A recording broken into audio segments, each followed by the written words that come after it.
നമസ്തേ എല്ലാ പ്രിയപ്പെട്ട പ്രേക്ഷകർക്കും പുതുവത്സരാശംസകൾ. ഞാൻ രോഹിണി മഹേഷ്. ഞാൻ കൃഷ്ണരാജ്. എല്ലാ പ്രേക്ഷകർക്കും എൻ്റെയും വക പുതുവത്സരാശംസകൾ. ഒരുപക്ഷെ നമ്മുടെ തലക്കെട്ട് അന്വർത്ഥമാകുന്നൊരു ദിവസമാണ്, പുത്തൻ പുലരിയാണ്. അതൊരു പുതിയ വർഷത്തിൻ്റെ പുതിയ പുലരിയാണ്. അത് പിറന്നിരിക്കുന്നു. എല്ലാവർക്കും പുതിയ പ്രതീക്ഷകളാണ്, പുതിയ ആലോചനകളാണ്, പുതിയ പദ്ധതികളാണ്. എല്ലാം വിജയിക്കട്ടെ എന്ന് ആശംസിക്കാനേ ഞങ്ങൾക്കിപ്പോൾ കഴിയൂ. ഏതായാലും ചിരിക്കുന്ന ദിവസങ്ങൾ അതാകണം തുടർച്ചയായി ഉണ്ടാകേണ്ടത്. ഇപ്പോൾ ഒരു പൂവാണെങ്കിലും ഒരു ചെടിയിൽ വിരിയുമ്പോൾ അത് ചിരിയാണ്, അത് വിരിയുകയല്ല ചിരിക്കുകയാണ് പൂവായി. അപ്പോൾ അങ്ങനെ ഏറെ സന്തോഷകരമായ ദിവസങ്ങളുടെ പുതിയ തുടക്കമാകട്ടെ എന്ന് എല്ലാ പ്രേക്ഷകർക്കും ആശംസകൾ നേർന്നുകൊണ്ട് നമുക്ക് നിരവധി വാർത്തകളുണ്ട്, പുതുവത്സരാഘോഷ വാർത്തകളുണ്ട്. അങ്ങനെ തുടർച്ചയായി വാർത്തകളുടെ പ്രവാഹം ഉണ്ടാകും. അടുത്ത 1.5 മണിക്കൂറിൽ പ്രധാന വാർത്തകൾ.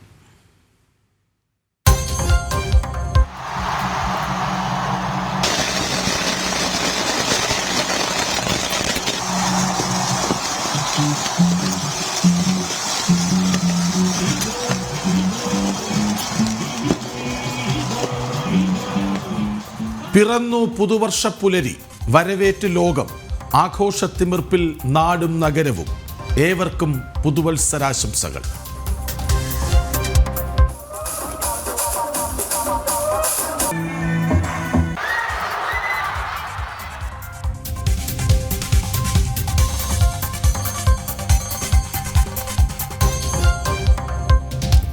കേരളത്തിന് കേന്ദ്രത്തിന്റെ പുതുവർഷ സമ്മാനം. പാഞ്ഞുവരുന്നു പുത്തൻ വന്ദേ ഭാരത്. തിരുവനന്തപുരം കാസർഗോഡ് യാത്രയ്ക്കിനി 20 കോച്ചുകൾ.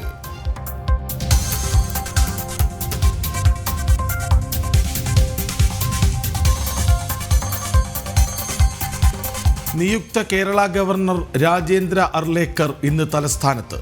രാജ്ഭവനിൽ നാളെ ചുമതലയേൽക്കും.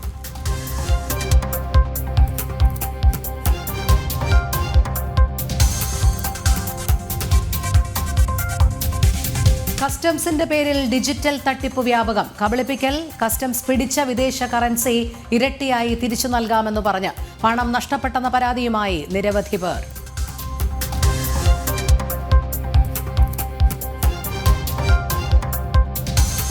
കാണാതായ മലയാളി സൈനികൻ വിഷ്ണുവിനെ കണ്ടെത്തി. പൂനെയിൽ നിന്ന് കണ്ടെത്തിയത് കേരള പോലീസ്. ഇന്ന് നാട്ടിലെത്തിക്കും. മാറി നിന്നത് സാമ്പത്തിക പ്രശ്നങ്ങൾ കാരണമെന്ന് വിഷ്ണു.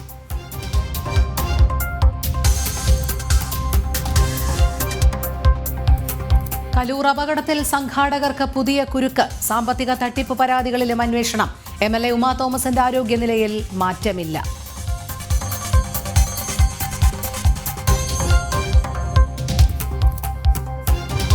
വയനാട്ടിൽ വീട് വെച്ചു നൽകാമെന്ന് വാഗ്ദാനം ചെയ്തവരുടെ യോഗം ഇന്ന്.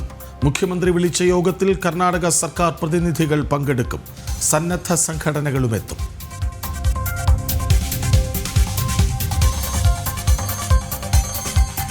യൂറോപ്യൻ യൂണിയന് ചെക്ക് വച്ച യുക്രൈൻ. രാജ്യം വഴിയുള്ള വാതക ഇന്ധന വിതരണം ഇന്നു മുതൽ നിർത്തലാക്കും. തങ്ങളുടെ രക്തം കൊണ്ട് റഷ്യ സമ്പാദ്യമുണ്ടാക്കേണ്ടെന്ന് സെലൻസ്കി. ഇപ്പോൾ പുതിയ പ്രഭാതമാണ്, പുതിയ പ്രതീക്ഷകളാണ്, നമ്മൾ നേരത്തെ പറഞ്ഞതാണ്. അപ്പോൾ തുടക്കം ഭക്തിസാന്ദ്രമാകണം. നമുക്ക് അയ്യപ്പനെ വണങ്ങി ഓരോ പുത്തൻ പുലരിയും കഴിഞ്ഞ കുറേ ദിവസങ്ങളായത് അങ്ങനെ തന്നെയാണ്. ഈ പുതിയ ദിവസത്തിലും അത് തന്നെയാണ്. ആദ്യ വാർത്ത ശരണമെൻ്റെ അയ്യപ്പ. ശരണമെൻ്റെ അയ്യപ്പ പവർഡ് ബൈ അഴകുള്ള മുടിക്ക് വേണം total care from AVA Kottakkal Ayurveda. ശരിയായ ആയുർവേദം, ശരിയായ ഫലപ്രാപ്തി. കോ പവർഡ് ബൈ ഇനി എന്നും നിങ്ങളുടെ പ്രഭാത ഭക്ഷണം BKD സ്റ്റീം പുട്ടുപൊടി, rich and soft. Bharat Lajna multi state housing cooperative society limited, Kerala, Tamil Nadu and Pondicherry. Meralda gold, diamond, gems. ആതുര സേവന രംഗത്ത് സമർപ്പിത സേവനത്തിന്റെ 50 വർഷങ്ങൾ. Bharat hospital in association with Makarajyothi group of companies, Pune, Maharashtra. ഇനി നമ്മുടെ വീട്ടിൽ ഉദയഭാരത് കലണ്ടർ തന്നെ. രാമരാജനറിയാം മലയാളക്കര.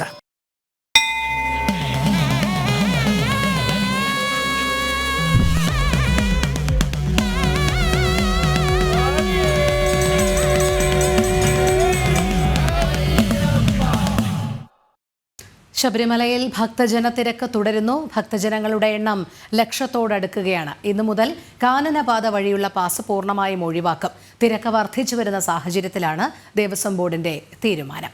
അഖിൽ പാലോട്ടുമഠം ചേരുന്നു. അഖിൽ, പുതുവത്സര ആശംസകൾ. സ്വാമി ശരണം. അവിടെ നിന്നുള്ള വിവരങ്ങൾ എങ്ങനെയാണ്? ഇന്ന് പുതുവർഷ ദിനത്തിൽ അയ്യനെ കണ്ടു തൊഴാൻ ധാരാളം ഭക്തർ എത്തിക്കൊണ്ടിരിക്കുകയാണ്. കൃഷ്ണരാജിനും രോഹിണിക്കും എൻ്റെയും ഹൃദയം നിറഞ്ഞ പുതുവത്സരാശംസകൾ നേരുന്നു. സ്വാമി ശരണം. ശബരിമലയിൽ എന്തായാലും വലിയ ഭക്തജന തിരക്കിലേക്ക് തന്നെയാണ് പോകുന്നത്. മകരവിളക്കിനോടനുബന്ധിച്ച് ഓരോ ദിവസവും ലക്ഷത്തോടടുത്താണ് ഇപ്പോൾ അയ്യപ്പ ഭക്തരുടെ കാര്യത്തിലേക്കുള്ള എണ്ണ വർധനവിലേക്ക് എത്തുന്നത്. ഇന്നലെ ഏകദേശം 97,000 അടുക്കുകയാണ്. ഒരു 3,000 കൂടി കടന്നിരുന്നുവെങ്കിൽ അത് 1,00,000 പോകും. കഴിഞ്ഞ മണ്ഡലകാലത്ത് ഒരു ദിവസമാണ് 1,05,000 ഭക്തജനങ്ങൾ എത്തിയത്. എന്തായാലും വരും ദിവസങ്ങളിൽ, അതായത് മകരവിളക്കിനോടനുബന്ധിച്ച് വരുന്ന ദിവസങ്ങളിലൊക്കെ തന്നെ ലക്ഷത്തോട് അടുക്കുന്ന അയ്യപ്പ ഭക്തർ എന്തായാലും സന്നിധിയിലേക്ക് എത്തും എന്നുള്ള കാര്യത്തിൽ നിസ്സംശയം നമുക്ക് പറയാൻ സാധിക്കും. അതുപോലെയാണ് കാനനപാത വഴിയുള്ള അയ്യപ്പ ഭക്തരുടെ പാസ് പൂർണ്ണമായും ഒഴിവാക്കാൻ ഇന്നലെ ദേവസ്വം ബോർഡ് തീരുമാനമെടുത്തിരിക്കുകയാണ്. കാരണം 5,000 പേർക്കാണ് ഹൈക്കോടതി കാനനപാത വഴി, അതായത് എരുമേലിയിൽ നിന്നുള്ള പരമ്പരാഗത കാനനപാത വഴി വരാനുള്ള അനുമതി നൽകിയിരുന്നത്. പക്ഷേ അത് ഓരോ ദിവസവും 10,000-ഉം 15,000-ഉം 17,000-ഉം കഴിഞ്ഞ ദിവസം അത് 22,000-ലേക്കും എത്തിയ സാഹചര്യത്തിലാണ് അത്തരത്തിലൊരു നിയന്ത്രണം ഏർപ്പെടുത്തി മുന്നോട്ട് പോകാൻ ഇപ്പോൾ ദേവസ്വം ബോർഡ് തീരുമാനമെടുത്തത്. കാരണം കാനനപാത വഴി വരുന്ന അയ്യപ്പ ഭക്തർ ഡയറക്റ്റായിട്ട് 18-ാം പടിയുടെ താഴേക്ക് എത്തുമെന്നുള്ള രീതിയിലാണ് പാസ് വിതരണം ചെയ്യുന്നത് ഫോറസ്റ്റ് വിഭാഗം.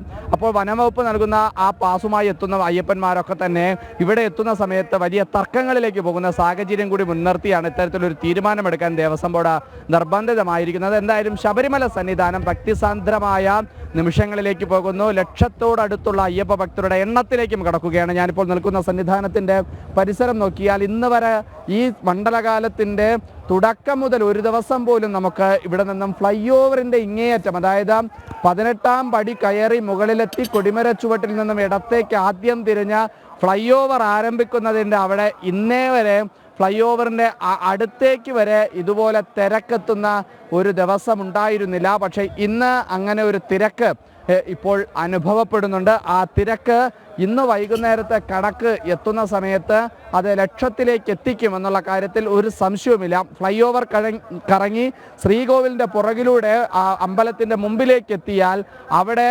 പൂർണ്ണമായും അയ്യപ്പ ഭക്തന്മാർ കാത്തു നിൽക്കുന്ന കാഴ്ച നമുക്ക് കാണാൻ സാധിക്കും. കാരണം ഫ്ലൈ ഓവറിൻ്റെ മുകളിൽ നിന്ന് നമുക്ക് തുടങ്ങിയാൽ ഏറ്റവും അങ്ങ് അകലെ ഫ്ലൈ ഓവർ, അതായത് ശ്രീകോവിലിന് പുറകിലായി ഫ്ലൈ ഓവർ അതായത് ശ്രീകോവിലിന് പുറകിൽ ഞാൻ നേരത്തെ കാണിച്ച ഫ്ലൈ ഓവർ ആരംഭിച്ച് കറങ്ങി വരുന്ന ആ സ്ഥലത്ത് ഇന്നേ വരെ ഈ മണ്ഡലകാലത്തിൽ ഇതുവരെ ഇങ്ങനെ അയ്യപ്പ ഭക്തർ കാത്തു നിൽക്കുന്ന ഒരു ദൃശ്യം ഉണ്ടായിരുന്നില്ല. പക്ഷേ ഇന്ന് ആ ദൃശ്യം ഇതാ സാക്ഷ്യം വഹിക്കുകയാണ്. ആ അയ്യപ്പ ഭക്തന്മാർ കറങ്ങി ഏറ്റവും അവസാനം ആ ശ്രീകോവിലിന് അരികിലേക്ക് എത്തുമ്പോഴും അയ്യപ്പ ഭക്തരുടെ എണ്ണത്തിൽ വലിയ രീതിയിലുള്ള വർധനവുണ്ടാകുന്നു എന്ന് തന്നെയാണ് നമുക്ക് മനസ്സിലാക്കാൻ സാധിക്കുന്നത്. ഇന്നലത്തെ കണക്കുകൾ പരിശോധിച്ച് നോക്കിയാൽ പമ്പ വഴി മാത്രം എത്തിയിരിക്കുന്നത് ഏകദേശം 92,600 അയ്യപ്പ ഭക്തന്മാർ പമ്പ വഴി മാത്രം വന്നിട്ടുണ്ട്. ഏകദേശം ഒരു 3,000-നും 3,500-നും ഇടയിലുള്ള അയ്യപ്പ ഭക്തർ എന്തായാലും പുൽമേട് വഴി എത്തുന്നുണ്ടാകും.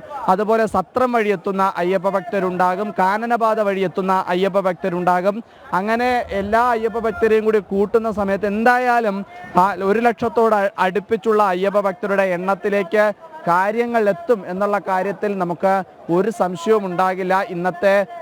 ഇന്നലത്തെ കണക്ക് പൂർണ്ണമായും രാവിലെ പുറത്തു വരുന്ന സമയത്ത് അത് നമുക്ക് മനസ്സിലാക്കാനും സാധിക്കും. ഇങ്ങനെ കറങ്ങി ശ്രീകോവിലിൻ്റെ അരികിലേക്ക് ഭക്തർ കാത്തു നിന്നെത്തുന്ന കാഴ്ച നമുക്ക് കാണാൻ സാധിക്കുന്നുണ്ട്. കുട്ടികളും മുതിർന്ന ആൾക്കാരും അതുപോലെ തന്നെ മാളികപ്പുറങ്ങളും എല്ലാവരും ഒരുപോലെ അയ്യപ്പ സ്വാമിയെ കാണുന്നതിലേക്ക് വേണ്ടി ഭഗവാനെ പുതുവർഷത്തിൽ കണ്ട് പുത്തൻ പ്രതീക്ഷകൾ ഭഗവാനുമായി പങ്കുവെക്കുന്നതിലേക്ക് വേണ്ടിയിട്ടുള്ള ആ കാത്തിരിപ്പിൻ്റെ ഏറ്റവും അറ്റത്തേക്കുള്ള നിമിഷങ്ങളാണ് കടന്നു പോകുന്നത്. എന്തായാലും ശബരിമല സന്നിധാനം മകരവിളക്കിനോടനുബന്ധിച്ച് ഭക്തിനിർഭരമായ ശരണമന്ത്ര മുഖരിതമായിട്ടുള്ള നിമിഷങ്ങളായി മാറുകയാണ്. ജനുവരി 14-നാണ് ഒരു വർഷത്തെ കാത്തിരിപ്പിൻ്റെ വിരാമമിട്ടുകൊണ്ടുള്ള മകരസംക്രാന്തി പൂജയും മകരവിളക്കും ഉണ്ടാകുന്നത്. ആ പുൽമേട്ടിൽ തെളിയുന്ന, ആ പൊന്നമ്പലമേട്ടിൽ തെളിയുന്ന ആ മകരജ്യോതി കണ്ടു തൊഴുക എന്ന അയ്യപ്പ ഭക്തൻ്റെ ആത്മനിർവൃതിക്കുള്ള നിമിഷങ്ങൾ കൂടിയാണ്.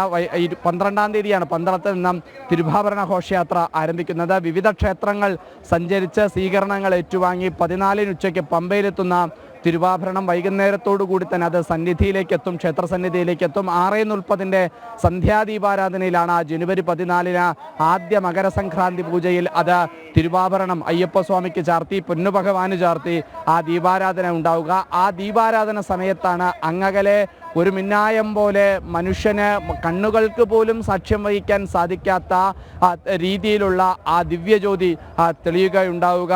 ആത്മസന്തോഷത്തോടെ, ആത്മനിർവൃതിയോടെ ഓരോ അയ്യപ്പ ഭക്തനും ഒരു വർഷാണ്ടുകാലം മുഴുവൻ കാത്തിരുന്ന ആ മകരജ്യോതി തെളിഞ്ഞ് ഉയർന്നു വരിക. അങ്ങനെ ആ മകരജ്യോതി തൊഴുന്നതിലേക്ക് വേണ്ടി എന്തായാലും ഏകദേശം 3 ലക്ഷത്തിൽ പരം അയ്യപ്പ ഭക്തർ മകരവിളക്കിനോടനുബന്ധിച്ച് 12, 13, 14 ദിവസങ്ങളിലായി ശബരിമല സന്നിധാനത്തേക്ക് എത്തുമെന്ന ഒരു കണക്കുകൂട്ടൽ പോലീസ് അയ്യപ്പന്മാരും ദേവസ്വം ബോർഡും ഒക്കെ തന്നെ പങ്കുവെക്കുന്നുണ്ട്. എന്തായാലും ശബരിമല സന്നിധാനം മകരവിളക്കിനോടനുബന്ധിച്ച് ഭക്തിനിർഭരമായ വലിയ ഭക്തജന തിരക്കിലേക്ക് പോകുന്ന കാഴ്ച നമുക്ക് സന്നിധാനത്ത് നിന്ന് കാണാൻ സാധിക്കുന്നുണ്ട്. കൃഷ്ണരാജ്, രോഹിണി. അഖിൽ, ഈ കാനനപാത വഴിയുള്ള പാസ് പൂർണ്ണമായും ഇന്നു മുതൽ നിർത്തലാക്കും അല്ലെങ്കിൽ ഒഴിവാക്കും എന്നാണ്. അതായത് ഇന്ന് കാനനപാത വഴി വരാൻ ആഗ്രഹിക്കുന്ന ഭക്തർക്ക് ശബരിമല സന്നിധാനത്ത് എത്തിച്ചേരാനാകില്ല എന്നാണോ? നോക്കൂ, കാനനപാത വഴി പോയി അയ്യനെ കണ്ട് വണങ്ങി മടങ്ങി വരാം എന്ന് നേർച്ചയുള്ളവർ ഉണ്ടാകും. അപ്പോൾ സ്വാഭാവികമായും അങ്ങനെ മുന്നറിയിപ്പൊക്കെ നൽകിയിട്ടുണ്ടോ? അവിടെ എത്തുന്ന ഭക്തർ എന്തു ചെയ്യണമെന്നാണ് ദേവസ്വം ബോർഡ് പറയുന്നത്?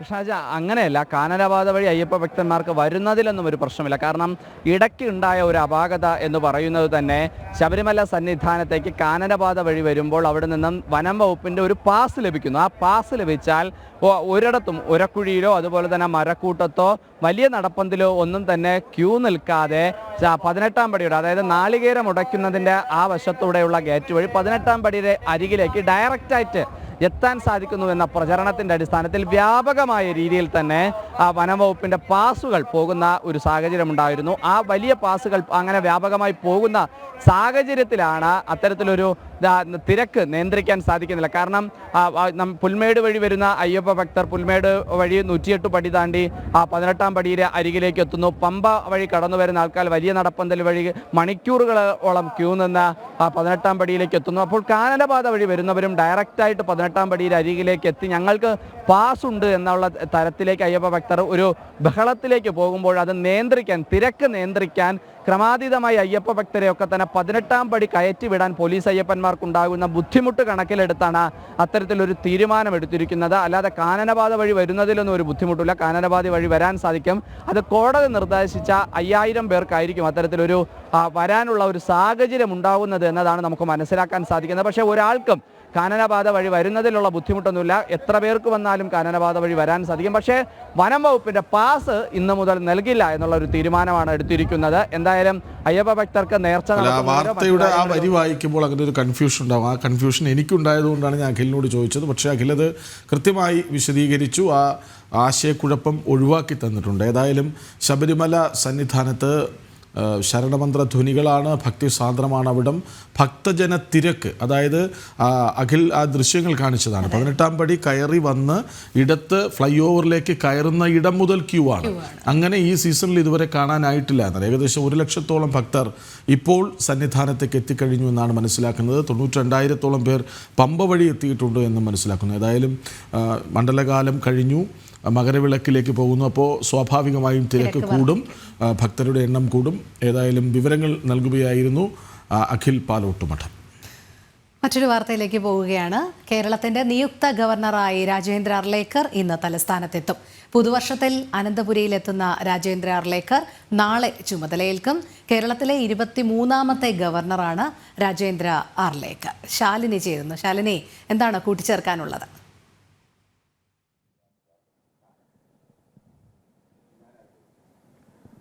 രോഹിണി സൂചിപ്പിച്ചതുപോലെ തന്നെ പുതുവർഷം കേരളത്തെ സംബന്ധിച്ചിടത്തോളം ഒരു നിർണായകപ്പെട്ട ദിവസമാണ് ഇന്ന്. സംസ്ഥാനത്തിന്റെ ഭരണത്തലവൻ ചുമതലയുള്ള ഗവർണർ ആരിഫ് മുഹമ്മദ് ഖാൻ പോയതിന് തൊട്ടു പിന്നാലെ നിയുക്ത ഗവർണർ രാജേന്ദ്ര വിശ്വനാഥ് അർലേക്കർ ഇന്ന് കേരളത്തിലേക്ക് എത്തുകയാണ്. ഇന്ന് വൈകിട്ട് 5 മണിയോടുകൂടി ഔദ്യോഗികമായി അദ്ദേഹം കേരളത്തിലേക്ക് എത്തും. തിരുവനന്തപുരത്താണ് അദ്ദേഹത്തിന് സ്വീകരണം ഒരുക്കിയിട്ടുള്ളത്. മുഖ്യമന്ത്രി പിണറായി വിജയൻ, ഒപ്പം തന്നെ നിയമസഭാ സ്പീക്കർ AN ഷംസീർ, വിവിധ മന്ത്രിമാർ, ജില്ലാ കളക്ടർ, തിരുവനന്തപുരം നഗരസഭ മേയർ, ജില്ലാ കളക്ടർ അടക്കമുള്ളവർ ചേർന്ന് അദ്ദേഹത്തിനെ ഇന്ന് സ്വീകരിക്കുകയും ചെയ്യും. നാളെയാണ് ഔദ്യോഗികമായി ചുമതലയേൽക്കൽ ചടങ്ങ് ഉൾപ്പെടെയുള്ള കാര്യങ്ങൾ നടക്കുക. രാജ്ഭവനിൽ തന്നെ ഒരുക്കിയിട്ടുള്ള പ്രത്യേക ഓഡിറ്റോറിയത്തിലാണ് അദ്ദേഹത്തിന്റെ സത്യപ്രതിജ്ഞാ ചടങ്ങുകൾ നടക്കാൻ പോകുന്നത്. അതിനു വേണ്ടിയിട്ട് ഒരുക്കങ്ങളൊക്കെ തന്നെ തലസ്ഥാന നഗരിയിലും രാജ്ഭവനിലും തയ്യാറായി കഴിഞ്ഞു. ഒരുപക്ഷെ രാജി കണ്ട ഏറ്റവും വലിയ ശക്തനായ ഒരു ഗവർണർ കഴിഞ്ഞ 5 വർഷവും 4 മാസവും കേരളത്തിൽ അദ്ദേഹത്തിന്റെ കാലാവധി പൂർത്തിയാക്കി. ഒരുപക്ഷെ ഒരു രീതിയിലും സർക്കാരുമായി സന്ധി ചേരാതെ സർക്കാരിന്റെ കെടുകാര്യസ്ഥതകൾ ഓരോ തവണയും ചൂണ്ടിക്കാട്ടി സർക്കാരിനെ തിരുത്താൻ ശ്രമിച്ച ഒരു ഗവർണർ, അതായിരുന്നു മുൻപുണ്ടായിരുന്ന കേരള ഗവർണർ ആരിഫ് മുഹമ്മദ് ഖാൻ. അദ്ദേഹത്തിന്റെ അതേ പാത തന്നെ നിയുക്ത ഗവർണർ തുടരുമോ എന്നുള്ളതാണ് നമുക്ക് കണ്ടറിയേണ്ടത്. സർക്കാരുമായി സർക്കാർ ചിന്തിക്കുന്നത് പോലെ ചിന്തിക്കുമോ, അതോ സർക്കാരിന്റെ കെടുകാര്യസ്ഥതകളും സ്വജനപക്ഷപാതവും സർവകലാശാലകൾ കേന്ദ്രീകരിച്ച് നടത്തുന്ന ചില വഴിവിട്ട നിയമനങ്ങൾ അടക്കമുള്ള കാര്യങ്ങളിൽ പുതിയ ഗവർണറുടെ നിലപാട് നിർണായകമാകുമെന്നുള്ളതിൽ സംശയമില്ല. എന്തായാലും ഏറ്റവും നിർണായകമായ ഒരു സമയത്താണ് പുതിയ ഗവർണർ കേരളത്തിലേക്ക് എത്തുന്നത് എന്നുള്ളതാണ് ഏറ്റവും ശ്രദ്ധേയമായിട്ടുള്ള കാര്യം. നിയമസഭാ സമ്മേളനം അടക്കം ആരംഭിക്കാനിരിക്കുന്ന കാലമാണ്. നിയമസഭാ സമ്മേളനത്തിന്റെ തുടക്കം. പുതിയൊരു വർഷത്തിൽ നിയമസഭാ സമ്മേളനങ്ങൾ തുടങ്ങുമ്പോൾ അതിന്റെ നയപ്രഖ്യാപന പ്രസംഗം ഉൾപ്പെടെ പറയേണ്ടത്, അല്ലെങ്കിൽ അത് വായിക്കേണ്ടത്, അത് അവതരിപ്പിക്കേണ്ടത് ഗവർണറാണ്. അദ്ദേഹത്തിന് അങ്ങനെ ഒരു ചുമതല കൂടി, അല്ലെങ്കിൽ ആ ഒരു നിർണായക ഘട്ടത്തിൽ കൂടിയാണ് പുതിയ ഗവർണർ കേരളത്തിലേക്ക് എത്തുന്നത് എന്നുള്ളതാണ് നമ്മൾ മനസ്സിലാക്കുന്നത്. എന്തായാലും അദ്ദേഹത്തിനായി കാത്തിരിക്കുകയാണ് കേരള ഗവർണർ ആരിഫ് മുഹമ്മദ് ഖാൻ. ഇവിടെ നിന്നും കാലാവധി പൂർത്തിയാക്കി ബീഹാറിലേക്ക് പോയ ഘട്ടത്തിൽ കൂടിയാണ് ബീഹാറിന്റെ ഗവർണറായിരുന്ന ബീഹാറിൽ നിന്നും അദ്ദേഹം അവിടുത്തെ പ്രതിനിധി, അല്ലെങ്കിൽ അവിടുത്തെ ഗവർണറായിരുന്ന രാജേന്ദ്ര വിശ്വനാഥ് അർലേക്കർ കേരളത്തിലേക്ക് എത്തുന്നത്. എന്തായാലും ഒരുക്കങ്ങളെല്ലാം പൂർത്തിയായി. വൈകിട്ട് 5 മണിയോടുകൂടി തിരുവനന്തപുരം ആഭ്യന്തര വിമാനത്താവളത്തിൽ അദ്ദേഹം എത്തും. ഊഷ്മളമായ സ്വീകരണം സംസ്ഥാന സർക്കാരിന്റെ ഭാഗത്തു നിന്ന് നൽകാനുള്ള ഒരുക്കങ്ങളും തയ്യാറെടുപ്പുകളുമാണ് ഈ ഘട്ടത്തിൽ പുരോഗമിക്കുന്നത്. എന്തായാലും നമ്മൾ ഈ യാത്രയയപ്പ് ചടങ്ങുകൾ അടക്കമുള്ള കാര്യങ്ങൾ കണ്ടിരുന്നു. മൻമോഹൻ സിംഗിന്റെ വിയോഗം അടക്കമുള്ള കാര്യങ്ങൾ മുൻനിർത്തി ദുഃഖാചരണം നിലനിൽക്കുന്നതിനാൽ പഴയ ഗവർണർ, അല്ലെങ്കിൽ മുൻ ഗവർണറായിട്ടുള്ള ആരിഫ് മുഹമ്മദ് ഖാന് കാര്യമായ രീതിയിൽ യാത്രയയപ്പ് ഒന്നും നൽകിയിരുന്നില്ല. രാജ്ഭവനിൽ പോലും അത്തരത്തിലൊരു ഔദ്യോഗിക യാത്രയയപ്പ് നൽകാനായി സാധിച്ചിരുന്നില്ല. എങ്കിൽ പോലും ഓരോ മലയാളികളുടെയും മനസ്സിൽ സ്ഥാനം പിടിച്ച ശേഷമാണ് അദ്ദേഹം കേരളത്തിൽ നിന്നും ബീഹാറിന്റെ ചുമതല ഏറ്റെടുത്തുകൊണ്ട് ബീഹാറിലേക്ക് പോയത്. എന്തായാലും അത്തരത്തിൽ ആ സ്ഥാനത്തേക്ക് പുതിയൊരാൾ എത്തുമ്പോൾ ഏറെ പ്രതീക്ഷയോടെയാണ് കേരള ജനത നോക്കിക്കാണുന്നത്. കേരളത്തിലെ സാധാരണക്കാരുടെ പ്രശ്നങ്ങൾ ഉണ്ടാകുമ്പോൾ ആ പ്രശ്നങ്ങൾ മുന്നിൽ നിന്ന് പരിഹരിക്കാനും അവരോടൊപ്പം നിൽക്കാനും, ചെറിയ കുട്ടികൾ മുതൽ പ്രായമായവരെ വരെ ചേർത്ത് നിർത്താനും അവരുടെ പ്രശ്നങ്ങൾ കേൾക്കാനുമായി അവർക്കൊരു നാഥൻ വരികയാണ്. ആ നാഥനായി കാത്തിരിക്കുകയാണ് തലസ്ഥാനവും അനന്തപുരിയും. രോഹിണി. ശരി ശാലിനി. കേരളത്തിന്റെ നിയുക്ത ഗവർണറായി രാജേന്ദ്ര അർലേക്കർ ഇന്ന് തലസ്ഥാനത്ത് എത്തുകയാണ്. പുതുവർഷത്തിൽ അനന്തപുരിയിലെത്തുന്ന രാജേന്ദ്ര അർലേക്കർ നാളെയാണ് ചുമതലയേൽക്കുന്നത്. കേരളത്തിലെ 23ാമത്തെ ഗവർണറാണ് രാജേന്ദ്ര അർലേക്കർ.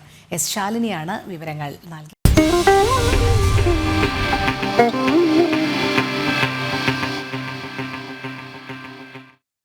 അപ്പോൾ നമ്മൾ വീണ്ടും പുതുവർഷ വാർത്തകളിലേക്ക് വരേണ്ടി വരും. നമ്മളിപ്പോൾ സന്നിധാനത്തായിരുന്നു, അതിനുശേഷം പുതിയ ഗവർണർ ചുമതലയേൽക്കാൻ പോകുന്നതിൻ്റെ വാർത്ത നൽകി. ഇനി നമുക്ക് ഈ ദിവസത്തിൻ്റെ പ്രത്യേകത, ഇന്നലെ എങ്ങനെ ജനം ആഘോഷിച്ചു എന്നതാണ് ഇന്ന് നമ്മളിനി അടുത്ത വാർത്തയായി വരുന്നത്. പാട്ടും നൃത്തവുമായി ആഘോഷത്തോടെ 2025 വരവേറ്റു ലോകം. നാടെങ്ങും ആഘോഷത്തിമിർപ്പിലായിരുന്നു. ബീച്ചുകളിലും ആഘോഷ കേന്ദ്രങ്ങളിലും ഒഴുകിയെത്തി ജനം. കേരളത്തിൽ കോവളം, വർക്കല, ഫോർട്ട് കൊച്ചി, കോഴിക്കോട് തുടങ്ങി സംസ്ഥാനത്തിൻ്റെ വിവിധ ഭാഗങ്ങളിൽ വലിയ തോതിൽ ആഘോഷം നടന്നു.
വിവരങ്ങളുമായി രേഷ്മ ബാബു കൊച്ചിയിൽ നിന്നൊപ്പം ചേരുന്നുണ്ട്. രേഷ്മ, ഒരുപക്ഷെ കേരളത്തിലെ ഏറ്റവും വലിയ പുതുവത്സരാഘോഷം നടക്കുന്നത് കൊച്ചിയിലാണ്. അക്കാര്യത്തിൽ സംശയമൊന്നും വേണ്ട. ആഘോഷ തിമിർപ്പിലായിരുന്നിരിക്കണം ഫോർട്ട് കൊച്ചി പ്രത്യേകിച്ചും. എന്താണ് പുതുവർഷ ദിനത്തിൽ ഇന്നലെ രാത്രി മുഴുവൻ കണ്ട ആഘോഷത്തെക്കുറിച്ച് പറയാനുള്ളത്? കൃഷ്ണരാജ്, പ്രധാനമായിട്ടും കൊച്ചിയിൽ തന്നെയാണ് കൂടുതൽ ആഘോഷങ്ങൾ പുതുവത്സരവുമായി ബന്ധപ്പെട്ടുണ്ടാകുക.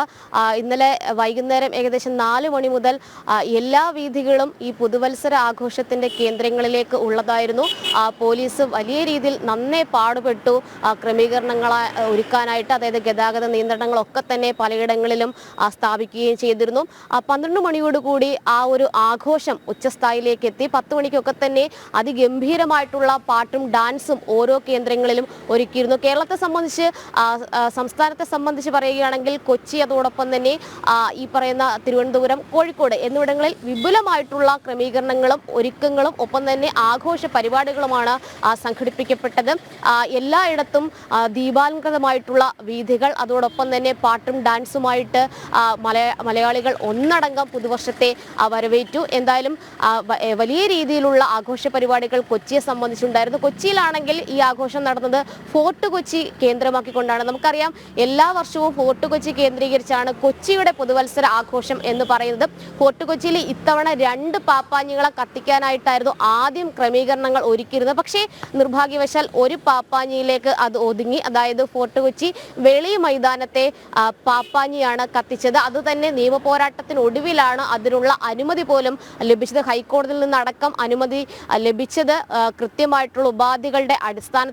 അതായത് ഈ പാപ്പാഞ്ഞിയെ കത്തിക്കുന്നിടത്ത് നിന്നും 72 മീറ്റർ ദൂരപരിധി പാലിച്ച് വേണം ഈ പറയുന്ന ക്രമീകരണങ്ങൾ ഒരുക്കാൻ, സുരക്ഷാ ബാരിക്കേഡ് ഒരുക്കാൻ തുടങ്ങിയ ഉപാധികളുടെ അടിസ്ഥാനത്തിൽ ഇന്നലെ അതിൻ്റെ എല്ലാ നിയമാനുസൃതമായിട്ടുള്ള ചട്ടങ്ങൾ പാലിച്ചിട്ടുള്ള ക്രമീകരണങ്ങളും സുരക്ഷാ ബാരിക്കേഡും തീർത്തുകൊണ്ട് 12 മണിയോടുകൂടി പാപ്പാഞ്ഞിയെ കത്തിച്ചു. കൊച്ചിയെ സംബന്ധിച്ച് ഈ ചെറു പാപ്പാഞ്ഞിയെ കത്തിക്കുന്ന ഒരു സംവിധാനം കൂടിയുണ്ട്. അത്തരത്തിൽ പലയിടങ്ങളിലും കത്തിക്കാറുണ്ട്. കാക്കനാട് NGO ക്വാർട്ടേഴ്സിന്റെ ഭാഗത്തും പാപ്പാഞ്ഞിയെ കത്തിച്ചു. കൂറ്റൻ പാപ്പാഞ്ഞിയാണ് കത്തിച്ചത്. കൊച്ചിക്കാരുടെ ഒരു വികാരമാണ് അത്. പോയ വർഷത്തിന്റെ എല്ലാ ദുഃഖങ്ങളും മറികടന്നുകൊണ്ട് വരും വർഷത്തെ വളരെ പ്രതീക്ഷയോടുകൂടി വരവേൽക്കുക, അതാണ് കൊച്ചിക്കാർ അതുകൊണ്ട് ഉദ്ദേശിക്കുന്നത്. ഫോർട്ട് കൊച്ചിയിൽ ഇത്തവണ ഈ ഒരു എടുക്ക മാത്രം പാപ്പാഞ്ഞിയെ കത്തിച്ചത് കൊണ്ട് തന്നെ വെളി മൈതാനത്ത് 10,000ങ്ങളാണ് ഈ ഒരു ആഘോഷ രാവിലേക്ക് എത്തിയത്. ഏകദേശം 4 മണിയോടുകൂടി എല്ലാ വീഥികളും ഫോർട്ട് കൊച്ചിയിലേക്ക് കടക്കുന്ന ഒരു സാഹചര്യമുണ്ടായി. അതിന് തക്ക ഗതാഗത ക്രമീകരണങ്ങൾ പോലീസ് ഒരുക്കുകയും ചെയ്തിരുന്നു. ഏകദേശം ഒരു 6 മണിക്ക് ശേഷം, ഒരു 7 മണിക്ക് ശേഷമൊക്കെയാണ് അതിൻ്റെ സംഗീത പരിപാടികളൊക്കെ തന്നെ ആരംഭിച്ചു. വലിയ രീതിയിലുള്ള കച്ചവടവും ഈ ഫോർട്ട് കൊച്ചി കേന്ദ്രീകരിച്ച് പുതുവത്സര ദിനത്തിൽ നടക്കാറുണ്ട്. അതും പൊടി പിടിച്ചു എന്ന് വേണം പറയാനായിട്ട്. എന്തായാലും പടക്കം പൊട്ടിച്ചും ദീപങ്ങളാൽ വീഥികൾ അലങ്കരിച്ചും അതോടൊപ്പം തന്നെ പാട്ടും നൃത്തവുമായിട്ടാണ് മലയാളി ഈ ഇത്തവണത്തെ പുതുവത്സരത്തെ വരവേറ്റത്. വലിയ ആഘോഷരാവായിരുന്നു കൊച്ചിയെ സംബന്ധിച്ച്. എന്തായാലും മറ്റ് ദുഃഖകരമായിട്ടുള്ള വാർത്തകളോ അപകട വാർത്തകളോ ഒന്നും തന്നെ റിപ്പോർട്ട് ചെയ്യപ്പെട്ടിട്ടില്ല. അതൊരു മഹാഭാഗ്യം തന്നെയാണ്. എന്തായാലും കൊച്ചി വലിയ രീതിയിൽ പുതുവർഷത്തെ വരവേറ്റു. ഇനിയുള്ളത് ഈ ഒരു പുതുവർഷം, ലോക ജനത പുതുവർഷത്തെ വരവേറ്റത് കിരിബാത്തി ബീച്ചിലാണ് ആദ്യം ഈ ഒരു പുതുവർഷം ആഘോഷിച്ചത്. ഏറ്റവും ഒടുവിൽ ഇന്ന് വൈകുന്നേരത്തോടുകൂടി 5:30 അമേരിക്കയിലെ ബേക്കർ ദ്വീപിലാണ് ഏറ്റവും ഒടുവിലത്തെ അവസാനത്തെ പുതുവർഷ ആഘോഷം. എന്തായാലും മലയാളി ഒന്നടങ്കം തിരുവനന്തപുരത്തെയും കൊച്ചിയിലെയും അതോടൊപ്പം തന്നെ കോഴിക്കോട്ടെ മലയാളികൾ ഒന്നടങ്കം പുതുവർഷത്തെ വരവേറ്റു. ഇനിയുള്ളത് പുത്തൻ പ്രതീക്ഷകളും അതിന് തക്ക സന്തോഷകരമായിട്ടുള്ള ദിനങ്ങളും അത് മലയാളി പ്രതീക്ഷിക്കുന്നുണ്ട്, ലോക ജനത പ്രതീക്ഷിക്കുന്നുണ്ട്. അത്തരത്തിലുള്ള ദിനങ്ങളാകട്ടെ ഉണ്ടാകേണ്ടത് ഏവർക്കും പുതുവത്സരാഘോഷത്തിന്റെ ആ ഒരു തിമിർപ്പിൽ നിൽക്കുന്ന ജനതയ്ക്കും ഒപ്പം തന്നെ പ്രേക്ഷകർക്കും കൃഷ്ണരാജിനും അതോടൊപ്പം മറ്റുള്ളവർക്കും പുതുവത്സരാശംസകൾ. അതെ, എന്തായാലും രേഷ്മയ്ക്കും പുതുവത്സര ആശംസകൾ നേരുകയാണ്. രേഷ്മ, ഇന്നലെ നടന്ന കൊച്ചിയിലെ ആഘോഷ കാഴ്ചകളുടെ ഒരു എക്സൈറ്റ്മെന്റിൽ തന്നെ ആയിരിക്കണം. പക്ഷെ ഉറക്കം മുഖത്ത് കാണാനുണ്ട്. അതെ അതെ അതെ, കാരണം ഉറക്കത്തിന്റെ ക്ഷീണം. ഒരുപക്ഷെ വാർത്ത റിപ്പോർട്ട് ചെയ്ത് ഒരുപാട് നേരം ഫോർട്ട് കൊച്ചിയിൽ, അതും കൊച്ചിയിലാണെന്ന് ഓർക്കണം. ആ കൊച്ചിയിൽ തുടരേണ്ടതുണ്ട്, ഗതാഗത കുരുക്കുണ്ടാകും. അങ്ങനെ ഏതായാലും രേഷ്മ, ഇന്നു മുതൽ അങ്ങോട്ട് വലിയ പ്രതീക്ഷകളുടെ വിജയത്തിൻ്റെ ഒരു വർഷമാകട്ടെ എന്ന് ആത്മാർത്ഥമായി ആഗ്രഹിക്കുന്നു. ഇനി പോയ വർഷം നമ്മുടെ സ്വന്തം ജനം ടിവിക്ക് ഓർത്തെടുക്കാൻ ഒത്തിരി നല്ല മുഹൂർത്തങ്ങൾ ഉണ്ടല്ലേ, നിരവധി പുരസ്കാരങ്ങൾ. നമുക്ക് അതിലേക്കാണ് പോകേണ്ടത്. എന്തായാലും പുതുവർഷത്തിലേക്ക് ജനം TV ചുവടുവെക്കുന്നത് നിരവധി പുരസ്കാര നേട്ടങ്ങളുമായാണ്. 2024 26 പുരസ്കാരങ്ങളാണ് ജനം TVയിലേക്ക് എത്തിയത്. ജനകീയ വാർത്തകൾ പ്രേക്ഷകരുടെ മുന്നിലെത്തിച്ചതിന് വിവിധ സംഘടനകളാണ് ജനം TVയെ ആദരിച്ചത്. ജനകീയ വാർത്തകളുമായി ജനം ടിവിയുടെ ജൈത്രയാത്രയിൽ നിരവധി നേട്ടങ്ങളാണ് 2024 സമ്മാനിച്ചത്. മാധ്യമരംഗത്തെ മികച്ച സംഭാവനകൾക്ക് 2024 ജനം TV നേടിയത് 26 പുരസ്കാരങ്ങൾ. ജനം TV മാനേജിംഗ് ഡയറക്ടറും ഉദയസമുദ്ര ഗ്രൂപ്പ് ചെയർമാനുമായ ഡോക്ടർ ചെങ്കൽ രാജശേഖരൻ നായർക്ക് Asia Pacific business icon award ലഭിച്ചു. ബിസിനസ് ടൂറിസം രംഗത്ത് വ്യക്തിമുദ്ര പതിപ്പിച്ചതിനാണ് പുരസ്കാരം.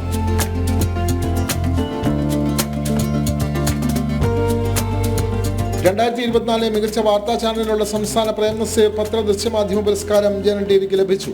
Current affairs news program head Anil നമ്പ്യാർക്ക് മീഡിയ സിറ്റി മാധ്യമ പുരസ്കാരവും വിവേകാനന്ദ സേവാ സമിതിയുടെ മാധ്യമ ശ്രേഷ്ഠ പുരസ്കാരവും തളി ആദിത്യപുരത്തച്ഛൻ ക്ഷേത്രത്തിന്റെ പുരസ്കാരവും ലഭിച്ചു. മാധ്യമ മേഖലയിലെ സമഗ്ര സംഭാവനകൾക്ക് ഔട്ട്പുട്ട് എഡിറ്റർ വീണ പ്രസാദിന് വയലാർ ഗാന്ധിഭവൻ നാടകാചാര്യ മാധ്യമ പുരസ്കാരവും ലോക്ബന്ധു രാജ്നാരായൺജി ഫൗണ്ടേഷന്റെ ആസാദി പുരസ്കാരവും ലഭിച്ചു. കൊച്ചി റീജിയണൽ ഹെഡ് ബീന റാണിക്ക് പോയ വർഷം 3 പുരസ്കാരങ്ങൾ ലഭിച്ചു. ഇന്ത്യവുഡ് മീഡിയ എക്സലന്റ് അവാർഡ്, അന്താരാഷ്ട്ര പുസ്തകോത്സവ സമിതി award, Bengal governor's media excellence award എന്നിവയായിരുന്നു.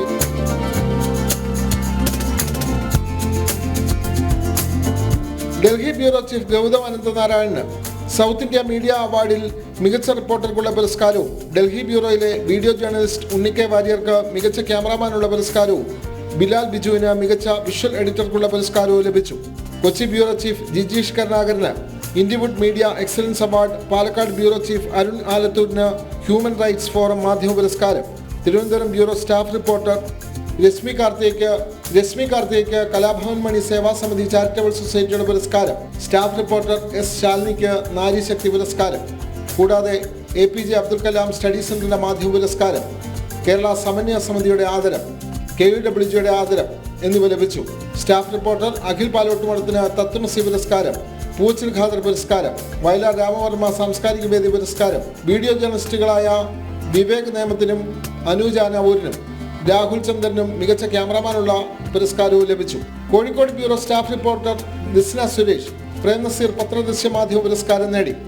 കൂടാതെ KUWG ഡൽഹി ഘടകത്തിൽ എക്സിക്യൂട്ടീവ് മെമ്പറായി ഉണ്ണിക്കെ വാര്യരും തിരുവനന്തപുരം പ്രസ് ക്ലബിൽ ട്രഷററായി തിരുവനന്തപുരം ബ്യൂറോ ചീഫ് വി വിനീഷും തെരഞ്ഞെടുക്കപ്പെട്ടതും ജനം ടിവിയുടെ നേട്ടങ്ങളിൽ പെടുന്നു. ന്യൂസ് ഡെസ്ക് ജനം. അപ്പോൾ വലിയ സന്തോഷത്തിൻ്റെ ആദരവിൻ്റെ ഒരു വർഷമാണ് ജനം ടിവിക്ക് കടന്നുപോയത്. നമ്മളിനി പുതിയ തലത്തിലേക്ക് ചുവടുവെക്കുകയാണ്. ആ സർപ്രൈസ് വാർത്തകളൊക്കെ നമുക്ക് പിന്നീട് പറയാം എന്ന് തോന്നുന്നു. ഏതായാലും പുതുവർഷം എല്ലാ സമയത്തും എല്ലാ പുതുവർഷങ്ങളിലും കേരളത്തിന് എന്തെങ്കിലും സമ്മാനം കേന്ദ്രം ഉറപ്പായും നൽകാറുണ്ട്. അപ്പോൾ ഇത്തവണ വരുന്ന സമ്മാനം കേരളത്തിലേക്ക് വരുന്നത് 20 കോച്ചുള്ള വന്ദേ ഭാരതാണ്. 16 കോച്ചുള്ള തിരുവനന്തപുരം കാസർഗോഡ് വന്ദേ ഭാരതിൻ്റെ സ്ഥാനത്താണ് റെയിൽവേ 20 കോച്ചുള്ള പുതിയ ട്രെയിൻ നൽകുന്നത്. കേരളത്തിൽ വന്ദേ ഭാരതിന് ജനപ്രീതിയും യാത്രക്കാരും വർദ്ധിച്ചതോടെയാണ് മലയാളികൾക്കുള്ള കേന്ദ്രത്തിൻ്റെ ഈ പുതുവർഷ സമ്മാനം. കേരളത്തിന് പുതുവർഷ സമ്മാനമായി കേന്ദ്രം 20 കോച്ചുള്ള വന്ദേ ഭാരത് അനുവദിച്ചിരിക്കുകയാണ്. 16 കോച്ചുള്ള തിരുവനന്തപുരം കാസർഗോഡ് വന്ദേ ഭാരതിന്റെ സ്ഥാനത്താണ് 20 കോച്ചുകളുള്ള പുതിയ ട്രെയിൻ പ്രഖ്യാപിച്ചത്. ചുരുങ്ങിയ കാലം കൊണ്ട് കേരളത്തിലെ ഏറ്റവും ജനപ്രിയ സർവീസായി മാറിയ ട്രെയിനാണ് വന്ദേ ഭാരത്. കേരളത്തിൽ വന്ദേ ഭാരത് പരിചയപ്പെടുത്തിയ വെള്ളയും നീലയും നിറത്തിലുള്ള വണ്ടി കളം വിടുകയാണ്. മടക്കം പുതിയ താരത്തിന്റെ വരവിന് വഴിയൊരുക്കിയും. തിരുവനന്തപുരം കാസർഗോഡ് റൂട്ടിലെ വന്ദേ ഭാരതിന് പകരക്കാരനായി വരുന്നത് ചില്ലറക്കാരനല്ല. നിലവിലെ വന്ദേ ഭാരതിൽ 16 കോച്ചുകളാണ് ഉള്ളത്. പുതിയ ട്രെയിനിൽ 20 കോച്ചുകളും ഉണ്ടാകും. നിലവിലെ ട്രെയിൻ തൽക്കാലം ദക്ഷിണ റെയിൽവേയുടെ കൈവശം തന്നെ ഉണ്ടാകും.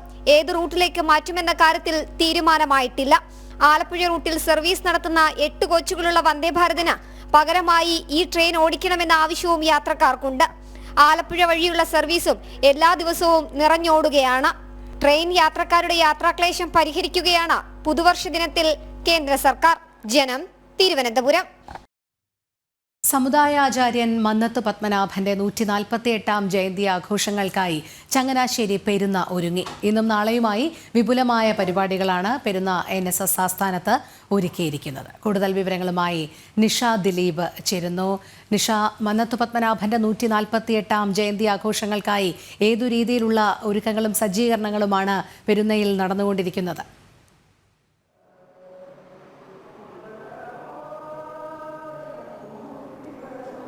രോഹിണി, ഇന്നും നാളെയുമായി നടക്കുന്ന മന്നം ജയന്തി ആഘോഷങ്ങൾക്കായി പെരുന്ന ഒരുങ്ങിക്കഴിഞ്ഞു. ഇന്ന് ആഘോഷ പരിപാടികൾക്ക് ഇന്ന് തുടക്കമാകും. ഇന്ന് രാവിലെ 7 മണിയോടുകൂടി മന്നം സമാധിയിൽ NSS general secretary G Sukumaran Nair അടക്കമുള്ള ആളുകൾ എത്തി പുഷ്പാർച്ചന നടത്തിയതോടുകൂടി ചടങ്ങുകൾക്ക് തുടക്കമായിട്ടുണ്ട്. അതിനുശേഷം രാവിലെ 10 മണിയോടുകൂടി നടക്കുന്ന അഖില കേരള നായർ പ്രതിനിധി സമ്മേളനത്തിൽ G സുകുമാരൻ നായർ അംഗങ്ങളെ അഭിസംബോധന ചെയ്യും. NSSന്റെ പ്രവർത്തനങ്ങൾ വിശദീകരിക്കും. NSS president doctor M Sasikumar, സംഘടനാ വിഭാഗം മേധാവി VV ശശിധരൻ നായർ തുടങ്ങിയവർ സമ്മേളനത്തിൽ പങ്കെടുക്കും. മന്നം ജയന്തി ദിനമായ നാളെ രാവിലെ 7 മുതൽ മന്നം സമാധിയിൽ പുഷ്പാർച്ചന നടക്കും. രാവിലെ 10:30 ചേരുന്ന മന്നം ജയന്തി സമ്മേളനം രമേശ് ചെന്നിത്തല MLA ഉദ്ഘാടനം ചെയ്യും. NSS പ്രസിഡന്റ് M ശശികുമാർ അധ്യക്ഷത വഹിക്കും. ഇന്നും നാളെയുമായി നടക്കുന്ന സമ്മേളനത്തിൽ പങ്കെടുക്കാനായി സംസ്ഥാനത്തിൻ്റെ വിവിധ ഭാഗങ്ങളിൽ നിന്നുള്ള സമുദായ പ്രവർത്തകർ ഇങ്ങോട്ടേക്ക് എത്തിക്കൊണ്ട് ഇരിക്കുകയാണ്. അതിൻ്റെ ദൃശ്യങ്ങളാണ് നമ്മൾ കാണുന്നത്. കഴിഞ്ഞ തവണ നിരവധി പ്രതിനിധികൾ സമുദായ അംഗങ്ങൾ എത്തിയിരുന്നു. അതുകൊണ്ട് തന്നെ ഇത്തവണ അവർക്കിരിക്കാനുള്ള സൗകര്യങ്ങളൊക്കെ കഴിഞ്ഞ തവണ ആളുകൾ കൂടുതൽ എത്തിയതോടുകൂടി അത് പരിമിതമായിരുന്നു. പക്ഷേ അതൊക്കെ കണക്കിലെടുത്തുകൊണ്ട് ഇത്തവണ 50,000 ചതുരശ്ര അടി വിസ്തീർണമുള്ള സ്റ്റേജ് ഒക്കെയാണ് നിർമ്മിച്ചിരിക്കുന്നത്. 35,000-ത്തിലധികം ആളുകൾക്ക് ഇരിക്കാവുന്ന രീതിയിലുള്ള സ്റ്റേജിൻ്റെ ഒക്കെ പണി പൂർത്തിയായിട്ടുണ്ട്. വൈദ്യുതാലങ്കാരങ്ങളാൽ മുഖരിതമായിരുന്നു ഇന്നലെ തന്നെ NSS ആസ്ഥാനം. എന്തായാലും പെരുന്നയിലേക്ക് ഇപ്പോൾ സമുദായ പ്രവർത്തകർ അടക്കമുള്ള ആളുകൾ എത്തിക്കൊണ്ടിരിക്കുകയാണ്. ഇന്ന് രാവിലെയാണ് അഖില കേരള നായർ പ്രതിനിധി സമ്മേളനം നടക്കുന്നത്. നാളെ മന്നം ജയന്തി ദിനമായ നാളെ നടക്കുന്ന മന്നം ജയന്തി ആഘോഷങ്ങൾ രമേശ് ചെന്നിത്തല MLA ഉദ്ഘാടനം ചെയ്യും. മന്നം ജയന്തി ആഘോഷങ്ങൾക്കായി പെരുന്ന എല്ലാ രീതിയിലും ഒരുങ്ങിക്കഴിഞ്ഞു. രോഹിണി. ശരി, ഇന്നും നാളെയും ആഘോഷമാക്കാൻ ഒരുങ്ങുകയാണ് ചങ്ങനാശ്ശേരി NSS പെരുന്ന മന്നത്ത് പത്മനാഭന്റെ ജയന്തി ആഘോഷം. ഇന്നും നാളെയുമായി വിപുലമായി തന്നെ കൊണ്ടാടുകയാണ്. നിഷ ദിലീപാണ് അവിടെ നിന്നും വിവരങ്ങൾ നൽകിയത്. മറ്റ് വാർത്തകളിലേക്ക് എത്താം. അതിനു മുൻപ് ഒരു ചെറിയ ഇടവേള.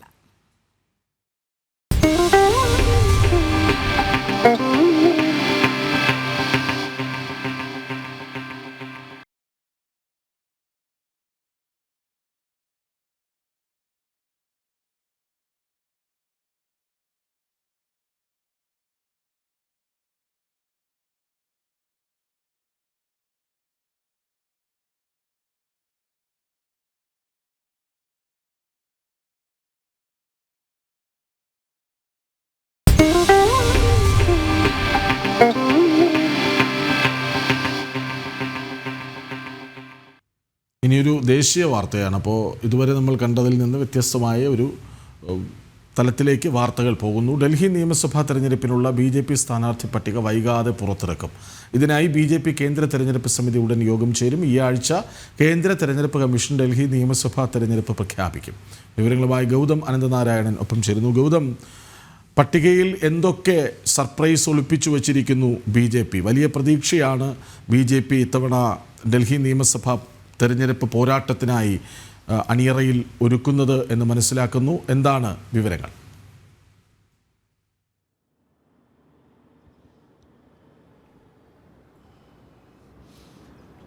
കൃഷ്ണരാജ്, ഡൽഹി നിയമസഭാ തെരഞ്ഞെടുപ്പ് ഒരുപക്ഷെ ഈ മാസം അവസാനമോ അല്ലെങ്കിൽ ഫെബ്രുവരി ആദ്യ ആഴ്ചയിലോ നടക്കാനാണ് സാധ്യത. അതിനാൽ ഇനിയുള്ള ഏത് ദിവസം വേണമെങ്കിലും കേന്ദ്ര തെരഞ്ഞെടുപ്പ് കമ്മീഷൻ രാജ്യ തലസ്ഥാനത്ത് വളരെ നിർണായകമാകുന്ന നിയമസഭാ തെരഞ്ഞെടുപ്പിൻ്റെ തീയതി പ്രഖ്യാപിക്കും. ഒരുപക്ഷെ വരുന്ന 3, 4, 5 ദിവസങ്ങൾക്കകം തന്നെ ആ പ്രഖ്യാപനം തെരഞ്ഞെടുപ്പ് കമ്മീഷന്റെ ഭാഗത്ത് നിന്ന് ഉണ്ടാകുമെന്ന് നമുക്ക് പ്രതീക്ഷിക്കാം. അതിനാൽ മത്സര രംഗത്തുള്ള 2 പ്രധാനപ്പെട്ട രാഷ്ട്രീയ പാർട്ടികളും ഇതിനകം തന്നെ പ്രചരണ പരിപാടികൾ പരിപാടികൾ ആരംഭിച്ച് കഴിഞ്ഞിരിക്കുകയാണ്. ഭരണകക്ഷിയായ ആം ആദ്മി പാർട്ടിയെ സംബന്ധിച്ച് അവരുടെ അഭിമാന പോരാട്ടമാണ് ഡൽഹിയിൽ നടക്കുന്നത്. കാരണം അടുത്ത കാലത്ത് അവർ പല സ്ഥലങ്ങളിലും വലിയ പ്രചരണവും പ്രവർത്തനങ്ങളും നടത്തിയിരുന്നുവെങ്കിൽ പോലും കാര്യമായ ചലനങ്ങൾ ഉണ്ടാക്കാൻ സാധിച്ചില്ല. ഗോവയിലാണെങ്കിലും ഹിമാചൽ പ്രദേശിലാണെങ്കിലും ഡൽഹിയിലാണെങ്കിലും ഏറ്റവും ഒടുവിൽ ഹരിയാനയിലാണെങ്കിലും ആം ആദ്മി പാർട്ടി വലിയ പ്രചരണമാണ് ലക്ഷക്കണക്കിന് രൂപ മുടക്കിയുള്ള അല്ലെങ്കിൽ വലിയ കാടലക്കിയുള്ള പ്രചരണം AAP നടത്തിയെങ്കിലും അവർക്ക് ഒരു തരത്തിലുമുള്ള റിസൾട്ട് ഈ സംസ്ഥാനങ്ങളിലൊന്നും രൂപപ്പെടുത്താൻ കഴിഞ്ഞിരുന്നില്ല. അതിനാൽ ഡൽഹിയിലെയും അതോടൊപ്പം തന്നെ പഞ്ചാബിലെയും പ്രത്യേകിച്ച് ഡൽഹി ആം ആദ്മി രാഷ്ട്രീയം രൂപപ്പെട്ട ഒരു പ്രദേശം എന്ന നിലയിൽ അവരെ സംബന്ധിച്ച് വളരെ മുൻപ് തന്നെ സ്ഥാനാർത്ഥികളെ പ്രഖ്യാപിച്ച് ഇതിനകം പ്രചരണത്തിലേക്ക് കടന്നു കഴിഞ്ഞു. BJPയുടെ സ്ഥാനാർത്ഥി പട്ടികയ്ക്കായാണ് ഇപ്പോൾ ഏവരും കാത്തു നിൽക്കുന്നത്. കാരണം ആം ആദ്മിക്ക് വലിയ ഭീഷണിയായി മറുഭാഗത്ത് മുഖ്യ പ്രതിപക്ഷമായ BJP ആണ് ഉള്ളത്. BJPയുടെ സ്ഥാനാർത്ഥി പട്ടികയ്ക്ക് ഏതാണ്ട് അന്തിമ രൂപരേഖയായി വരുന്നു. നിലവിൽ സംസ്ഥാന ഘടകം ഓരോ മണ്ഡലങ്ങളിലും നിരവധി പേരുകൾ ചർച്ച ചെയ്യുന്നുണ്ടായിരുന്നു. കാരണം ഡൽഹിയെ സംബന്ധിച്ച് നമുക്കറിയാം രാജ്യത്തിൻ്റെ പല ഭാഗത്തു നിന്നും ഇവിടേക്ക് വന്ന് നിൽക്കുന്ന ആളുകളുള്ള ഒരു പ്രദേശമാണ്. അതിനാൽ മലയാളികളുടെ ഉൾപ്പെടെ പേരുകൾ ഈ നിയമസഭാ തെരഞ്ഞെടുപ്പിൽ സ്ഥാനാർത്ഥി പട്ടികയിലൊക്കെ വലിയ തോതിൽ ഓരോ മണ്ഡലങ്ങളിലും ചർച്ചയായി. അതിനുശേഷം ഒരു ചുരുക്ക പട്ടിക ഇപ്പോൾ സംസ്ഥാന ഘടകം തയ്യാറാക്കിയതായാണ് അറിയാൻ കഴിയുന്നത്. അത് ഓരോ മണ്ഡലങ്ങളിലും 3 പേരുള്ള ഒരു ചുരുക്ക പട്ടികയാണ്. ആ പട്ടികയാണ് ഇനിയും BJPയുടെ കേന്ദ്ര നേതൃത്വത്തിന് അയക്കുന്നത്. പ്രധാനമന്ത്രി നരേന്ദ്രമോദിയുടെ അധ്യക്ഷതയിൽ BJPയുടെ കേന്ദ്ര തെരഞ്ഞെടുപ്പ് സമിതി യോഗം ഉടൻ ചേർന്നുകൊണ്ടാണ് ഇനിയും ഈ പട്ടികയ്ക്ക് അന്തിമ രൂപരേഖ നൽകുക. അതിനുശേഷം അത് പ്രഖ്യാപിക്കും. എന്തായാലും വളരെ സർപ്രൈസ് ഉള്ള പല പേരുകളും ഈ പട്ടികയ്ക്കകത്തുണ്ടാകും എന്ന് തന്നെയാണ് BJP ഡൽഹി ഘടകത്തിലെ പല നേതാക്കളും നൽകുന്ന സൂചന. പ്രത്യേകിച്ച് പല മുൻ MPമാരും പ്രധാനപ്പെട്ട പല മുഖങ്ങളും ഒരുപക്ഷെ മീനാക്ഷി ലേഖിയെ പോലെ സ്മൃതി ഇറാനിയെ പോലെയൊക്കെയുള്ള പല നേതാക്കന്മാരുടെയും പേരുകൾ ഈ പട്ടികയിൽ ഉണ്ടാകുമെന്ന് തന്നെയാണ് നിലവിൽ BJP ഘടകം നൽകുന്ന സൂചന. കൃഷ്ണരാജ്. ശരി ഗൗതം, ഡൽഹി നിയമസഭാ തെരഞ്ഞെടുപ്പിലുള്ള BJPയുടെ പട്ടിക ഉടൻ പുറത്തിറങ്ങി വിവരങ്ങൾ നൽകുകയായിരുന്നു ഡൽഹിയിൽ നിന്ന് ഗൗതം അനന്തനാരായണൻ. കലൂർ സ്റ്റേഡിയത്തിൽ ഉമാ തോമസ് MLA അപകടത്തിൽപ്പെട്ട സംഭവത്തിൽ സംഘാടകർക്കെതിരെ സാമ്പത്തിക തട്ടിപ്പ് പരാതികളിലും അന്വേഷണം പുരോഗമിക്കുന്നു. സംഭവവുമായി ബന്ധപ്പെട്ടെടുത്ത കേസിൽ പോലീസ് 5 പേരെ പ്രതി ചേർത്തിരുന്നു. മൃദംഗ വിഷൻ CEO നികോഷ് കുമാറിനെ 1-ാം പ്രതിയാക്കിയായിരുന്നു കേസ്. അശാസ്ത്രീയമായാണ് വേദി നിർമ്മാണം എന്നാണ് റിമാൻഡ് റിപ്പോർട്ട്. രേഷ്മ ബാബു ചേരുന്നു കൂടുതൽ വിവരങ്ങളുമായി. രേഷ്മ, കഴിഞ്ഞ ദിവസം ജാമ്യമില്ലാ വകുപ്പുകൾ ഈ പ്രതികൾക്കെതിരെ ചുമത്തിയിരുന്നു. കുറ്റകരമായ അനാസ്ഥ തന്നെയാണ് കലൂർ സ്റ്റേഡിയത്തിലെ അപകടവുമായി ബന്ധപ്പെട്ടുണ്ടായത് എന്ന് തന്നെയാണ് സംയുക്ത സമിതി റിപ്പോർട്ടും. അതുമാത്രമല്ല, തുടക്കം മുതൽ ചില ആരോപണങ്ങൾ ഉയർന്നിരുന്നത് ഈ സംഘാടക സമിതിയുടെ അശാസ്ത്രീയമായ വേദി നിർമ്മാണത്തിലുപരി മറ്റൊരു രീതിയിൽ വലിയ രീതിയിലുള്ള സാമ്പത്തിക തട്ടിപ്പ് കൂടി നടത്തി എന്നുള്ളതായിരുന്നു. പല രക്ഷിതാക്കളും അത്തരത്തിലുള്ളൊരു പരാതി തുടക്കം മുതൽ തന്നെ ഉന്നയിച്ചു വന്നിരുന്നു. അതിനുശേഷമാണ് ഈ അപകടം ഉണ്ടാകുന്നതും സ്വാഭാവികമായും ഇത് മറ്റു കാര്യതലങ്ങളിലേക്ക് പോകുന്നത്. എന്തായാലും പോലീസ് ഈ സാമ്പത്തികമായിട്ടുള്ള ഇടപാടുകളും അന്വേഷിക്കും. അതുമായിട്ടുള്ള അന്വേഷണവും പുരോഗമിക്കുന്നു എന്നാണ് അറിയാൻ കഴിയുന്നത്. ബന്ധപ്പെട്ട വിവരങ്ങൾ. രോഹിണി, നേരത്തെ തന്നെ ഈ രക്ഷകർത്താക്കൾ, അതായത് ഈ പരിപാടിയിൽ പങ്കെടുത്ത കുട്ടികളുടെ രക്ഷകർത്താക്കൾ ഈ പണപ്പിരിവ് സംഘാടകർ നടത്തി എന്നുള്ള ആരോപണം ഉന്നയിച്ചുകൊണ്ട് മാധ്യമങ്ങൾക്ക് മുന്നിൽ വന്നിരുന്നു. അതായത് ഓരോ രക്ഷകർത്താക്കളുടെ പക്കൽ നിന്നും ഓരോ തുകയാണ് സംഘാടകർ പിരിച്ചെടുത്തിട്ടുള്ളത്. ചിലരിൽ നിന്ന് 2000 രൂപ, ചിലരിൽ നിന്ന് 3600, മറ്റു ചിലരിൽ നിന്ന് 5000 രൂപ വരെ പിരിച്ചെടുത്തിട്ടുണ്ട്. കല്യാൺ സിൽക്സ്, അതായത് ഈ സ്പോൺസർഷിപ്പ് നൽകിയവർ വെറും തുച്ഛമായിട്ടുള്ള തുകയ്ക്കാണ് ആ ഡ്രസ് മെറ്റീരിയൽസ് കൊടുത്തിട്ടുള്ളത്. പക്ഷേ ആ ഡ്രസ് മെറ്റീരിയലിന് വേണ്ടിയിട്ട്, അതായത് ആ വസ്ത്രത്തിന് വേണ്ടിയിട്ട് 1600 രൂപയാണ് നിലവിൽ കുട്ടികളുടെ പക്കൽ നിന്ന് അല്ലെങ്കിൽ കുട്ടികളുടെ രക്ഷകർത്താക്കളിൽ നിന്ന് സംഘാടകർ പിരിച്ചെടുത്തിട്ടുള്ളത്. 12000 പേർ പങ്കെടുത്ത നൃത്ത പരിപാടി, അതിൽ ഓരോരുത്തരുടെയും കയ്യിൽ നിന്ന് 3600 രൂപയൊക്കെ വെച്ച് ശരാശരി പിരിക്കുകയാണെങ്കിൽ കോടിക്കണക്കിന് രൂപയുടെ പണപ്പിരിവാണ് ഇത്തരത്തിൽ ഈ പറയുന്ന മൃദംഗ വിഷൻ സംഘാടകർ നടത്തിയിട്ടുള്ളത്. ഇതിന്മേൽ രേഖാമൂലമായിട്ടുള്ള പരാതി പോലീസിന് ലഭിച്ചു കഴിഞ്ഞു. ഇതിന്റെ അടിസ്ഥാനത്തിലാണ് അന്വേഷണം വിപുലമായിട്ടുള്ള രീതിയിൽ പോലീസ് മുന്നോട്ട് കൊണ്ടുപോകുന്നത്. ഏത് വിധത്തിലാണ് ഈ പണപ്പിരിവ് നടത്തിയിട്ടുള്ളത്, അത് എങ്ങനെ ഉപയോഗിക്കപ്പെട്ടു തുടങ്ങിയ കാര്യങ്ങളിലും വിശദമായിട്ടുള്ള അന്വേഷണമാണ് പോലീസ് ഇക്കാര്യത്തിൽ നടത്തുക. എന്തായാലും പണപ്പിരിവ് നടത്തി എന്നുള്ളതും സാമ്പത്തികമായിട്ടുള്ള മറ്റ് ക്രമക്കേടുകൾ ഈ ഒരു സംഘടന അല്ലെങ്കിൽ ഈ ഒരു മൃദംഗ വിഷന്റെ നേതൃത്വത്തിൽ ഈ പരിപാടിയുടെ പേരിൽ ഉണ്ടായി എന്നുള്ളതാണ് ആക്ഷേപവും പരാതിയും. എന്തായാലും അതിന്മേലും വിശദമായിട്ടുള്ള ഒരു അന്വേഷണം പോലീസ് നടത്തേണ്ടതുണ്ട്. ഇതിൽ ഇപ്പോഴത്തെ ഈ ഒരു ഘട്ടത്തിൽ പുറത്തു വരുന്ന മറ്റ് വിവരങ്ങൾ എന്ന് പറയുന്നത് ഈ കേസിൽ അപ്പാടെ തന്നെ വിപുലമായിട്ടുള്ള വിശദമായിട്ടുള്ള അന്വേഷണം പോലീസ് നടത്തുന്നുണ്ട്. സാമ്പത്തിക തട്ടിപ്പിന് പുറമേ മനഃപൂർവ്വമുള്ള ഒരു അല്ലെങ്കിൽ നരഹത്യാ ശ്രമത്തിന് അടക്കമുള്ള വകുപ്പുകൾ ചുമത്തിക്കൊണ്ടുള്ള വിശദമായിട്ടുള്ള അന്വേഷണത്തിലേക്കാണ് പോലീസ് പോകുന്നത്. കഴിഞ്ഞ ദിവസമാണ് ഈ കേസിൽ എല്ലാ പ്രതികൾക്കുമെതിരെ മനഃപൂർവ്വം നരഹത്യാ ശ്രമം ആ കുറ്റം കൂടി ചേർത്തത്. ജാമ്യമില്ലാ വകുപ്പ് ഇന്നലെ മാത്രമാണ് പോലീസ് ചേർത്തത്. ആദ്യഘട്ടത്തിൽ ജാമ്യം ലഭിക്കാവുന്ന കുറ്റങ്ങൾ, അതായത് BNS-ലെ 120B അടക്കമുള്ള കുറ്റങ്ങൾ മാത്രമായിരുന്നു ചുമത്തപ്പെട്ടത്. അതിന്റെ അടിസ്ഥാനത്തിൽ വലിയ രീതിയിലുള്ള വിമർശനം പോലീസിന് നേരെ ഉയർന്ന ഒരു സാഹചര്യം ഉണ്ടായിരുന്നു. തൊട്ടു പിന്നാലെ ഇന്നലെ ഈ പ്രതികൾക്കെതിരെ ഈ കേസിൽ വീണ്ടും അധിക വകുപ്പുകൾ കൂടി ചുമത്തുകയായിരുന്നു. നരഹത്യാ ശ്രമം എന്നുള്ള വകുപ്പാണ് ചുമത്തിയിരിക്കുന്നത്. എന്തായാലും അതിന്റെ അടിസ്ഥാനത്തിലാണ് കഴിഞ്ഞ ദിവസം ഈ കേസിലെ തന്നെ ഒന്നാം പ്രതിയും അതോടൊപ്പം തന്നെ ഈ മൃദംഗ വിഷൻ സംഘാടകരായിട്ടുള്ള മൃദംഗ വിഷന്റെ മുഖ്യ ചുമതലക്കാരനുമായിട്ടുള്ള നികോഷ് കുമാർ, അതോടൊപ്പം ഈ സ്റ്റേജിന്റെ ക്രമീകരണം നടത്തിയിട്ടുള്ള ഈ താൽക്കാലിക സ്റ്റേജിന്റെ ക്രമീകരണം നടത്തിയ ഇവന്റ് മാനേജ്മെന്റ് കമ്പനിയുടെ ചുമതലക്കാരനായിട്ടുള്ള ജനീഷ് എന്നിവരോട് 2-ാം തീയതി, അതായത് നാളെ തന്നെ ഹാജരാകാനായിട്ട് ഈ പറയുന്ന പാലാരിവട്ടം പോലീസ് സ്റ്റേഷനിൽ ഹാജരാകുകയല്ല കീഴടങ്ങണമെന്നുള്ള ഒരു നിർദ്ദേശം ഹൈക്കോടതി മുന്നോട്ട് വെച്ചത്. 2 മണിക്ക് ഉച്ചയ്ക്ക് 2 മണിക്ക് തന്നെ അന്വേഷണ ഉദ്യോഗസ്ഥന് മുന്നിൽ കീഴടങ്ങണം, അല്ലാത്ത പക്ഷം പോലീസിന് അറസ്റ്റ് നടപടികളിലേക്ക് കടക്കാമെന്നും പറയുകയും ചെയ്തിട്ടുണ്ട്. ഇതൊരു ഗൗരവകരമായിട്ടുള്ള ഗുരുതരമായിട്ടുള്ള കുറ്റകൃത്യമാണ്. മാത്രമല്ല ഇതിന്റെ പൊതു താല്പര്യം അടക്കം പരിഗണിക്കണമെന്നുള്ള ഒരു വാദഗതി സർക്കാർ മുന്നോട്ട് വെച്ചത്. അതടക്കം പരിഗണിച്ചുകൊണ്ടായിരുന്നു ഹൈക്കോടതി അത്തരത്തിൽ കീഴടങ്ങൽ നിർദ്ദേശം മുന്നോട്ട് വെച്ചത്. അതിനിടയിൽ തന്നെ നമുക്ക് വിശദമാക്കേണ്ട മറ്റു കാര്യങ്ങൾ കൂടിയുണ്ട്. അതായത് ഉമാ തോമസിന്റെ ആരോഗ്യനില അതിൽ നേരിയൊരു പുരോഗതി കാണുന്നുണ്ട്. കഴിഞ്ഞ ദിവസം തന്നെ മെഡിക്കൽ സംഘം അത് വിലയിരുത്തിയിരുന്നു. കാരണം നിലവിലെ ചികിത്സാ രീതി എന്ന് പറയുന്നത് ഈ ശ്വാസകോശത്തിന് അണുബാധയേറ്റിട്ടുണ്ട്. അതായത് ശ്വാസകോശത്തിൽ രക്തം കയറി ആയിരുന്നു അണുബാധയേറ്റത്. ഈ അണുബാധ കുറച്ചുകൊണ്ട് നിയന്ത്രണ വിധേയമാക്കിക്കൊണ്ട് മറ്റ് ചികിത്സയിലേക്ക് കടക്കുക എന്നുള്ളതാണ് ഇനി ഈ പറയുന്ന മെഡിക്കൽ. അതായത് ഈ സാമ്പത്തിക തട്ടിപ്പിലേക്കും അന്വേഷണം നീളുകയാണ്. ഒരു ഗിന്നസ് റെക്കോർഡ് എന്ന പേരിൽ പരിപാടി സംഘടിപ്പിക്കുന്നു, സെലിബ്രിറ്റികളെ അവിടേക്ക് വിളിപ്പിക്കുന്നു, ജനകീയ ശ്രദ്ധ നേടാൻ പരമാവധി ശ്രമിക്കുന്നു, മന്ത്രി അടക്കം വേദിയിലേക്ക് എത്തുന്നു, അതിനിടെ MLA വീണ് പരിക്കേൽക്കുന്നു, ഗുരുതരമായി പരിക്കേൽക്കുന്നു. അങ്ങനെ പ്രമുഖരെയൊക്കെ മുന്നിൽ നിർത്തി അവരറിയാതെ പിന്നിൽ വലിയ തട്ടിപ്പ് നടക്കുന്നു. അത് സാമ്പത്തിക തട്ടിപ്പെന്ന പുതിയ വഴിയിലേക്ക് അന്വേഷണം മാറുകയാണ്. വിവരങ്ങൾ നൽകുകയായിരുന്നു രേഷ്മ ബാബു. വീട്ടിലേക്കുള്ള യാത്രക്കിടയിൽ കാണാതായ കോഴിക്കോട് സ്വദേശിയായ സൈനികൻ വിഷ്ണുവിനെ കഴിഞ്ഞ ദിവസം ബംഗളൂരുവിൽ നിന്ന് കണ്ടെത്തി. വിഷ്ണുവുമായി എലത്തൂർ പോലീസ് സംഘം നാട്ടിലേക്ക് തിരിച്ചിട്ടുണ്ട്. ഇപ്പോൾ വിഷ്ണുവിൻ്റെ മാതാപിതാക്കൾക്കൊപ്പം വിഷ്ണുവിൻ്റെ വീട്ടിൽ നിന്ന് ഗോകുൽ കെ വേണുഗോപാൽ ഒപ്പം ശരിയാണ്. ഗോകുൽ, മകനെ, സൈനികനായ മകനെ, അതായത് ഇടയ്ക്കിടെ മാത്രം വീട്ടിൽ വന്നു നിന്ന് പോകുന്ന മകനെ കാണാതാകുന്നു എന്ന വാർത്ത ആ വീട്ടിലുള്ളവർക്ക് താങ്ങാനാവുന്നതല്ല.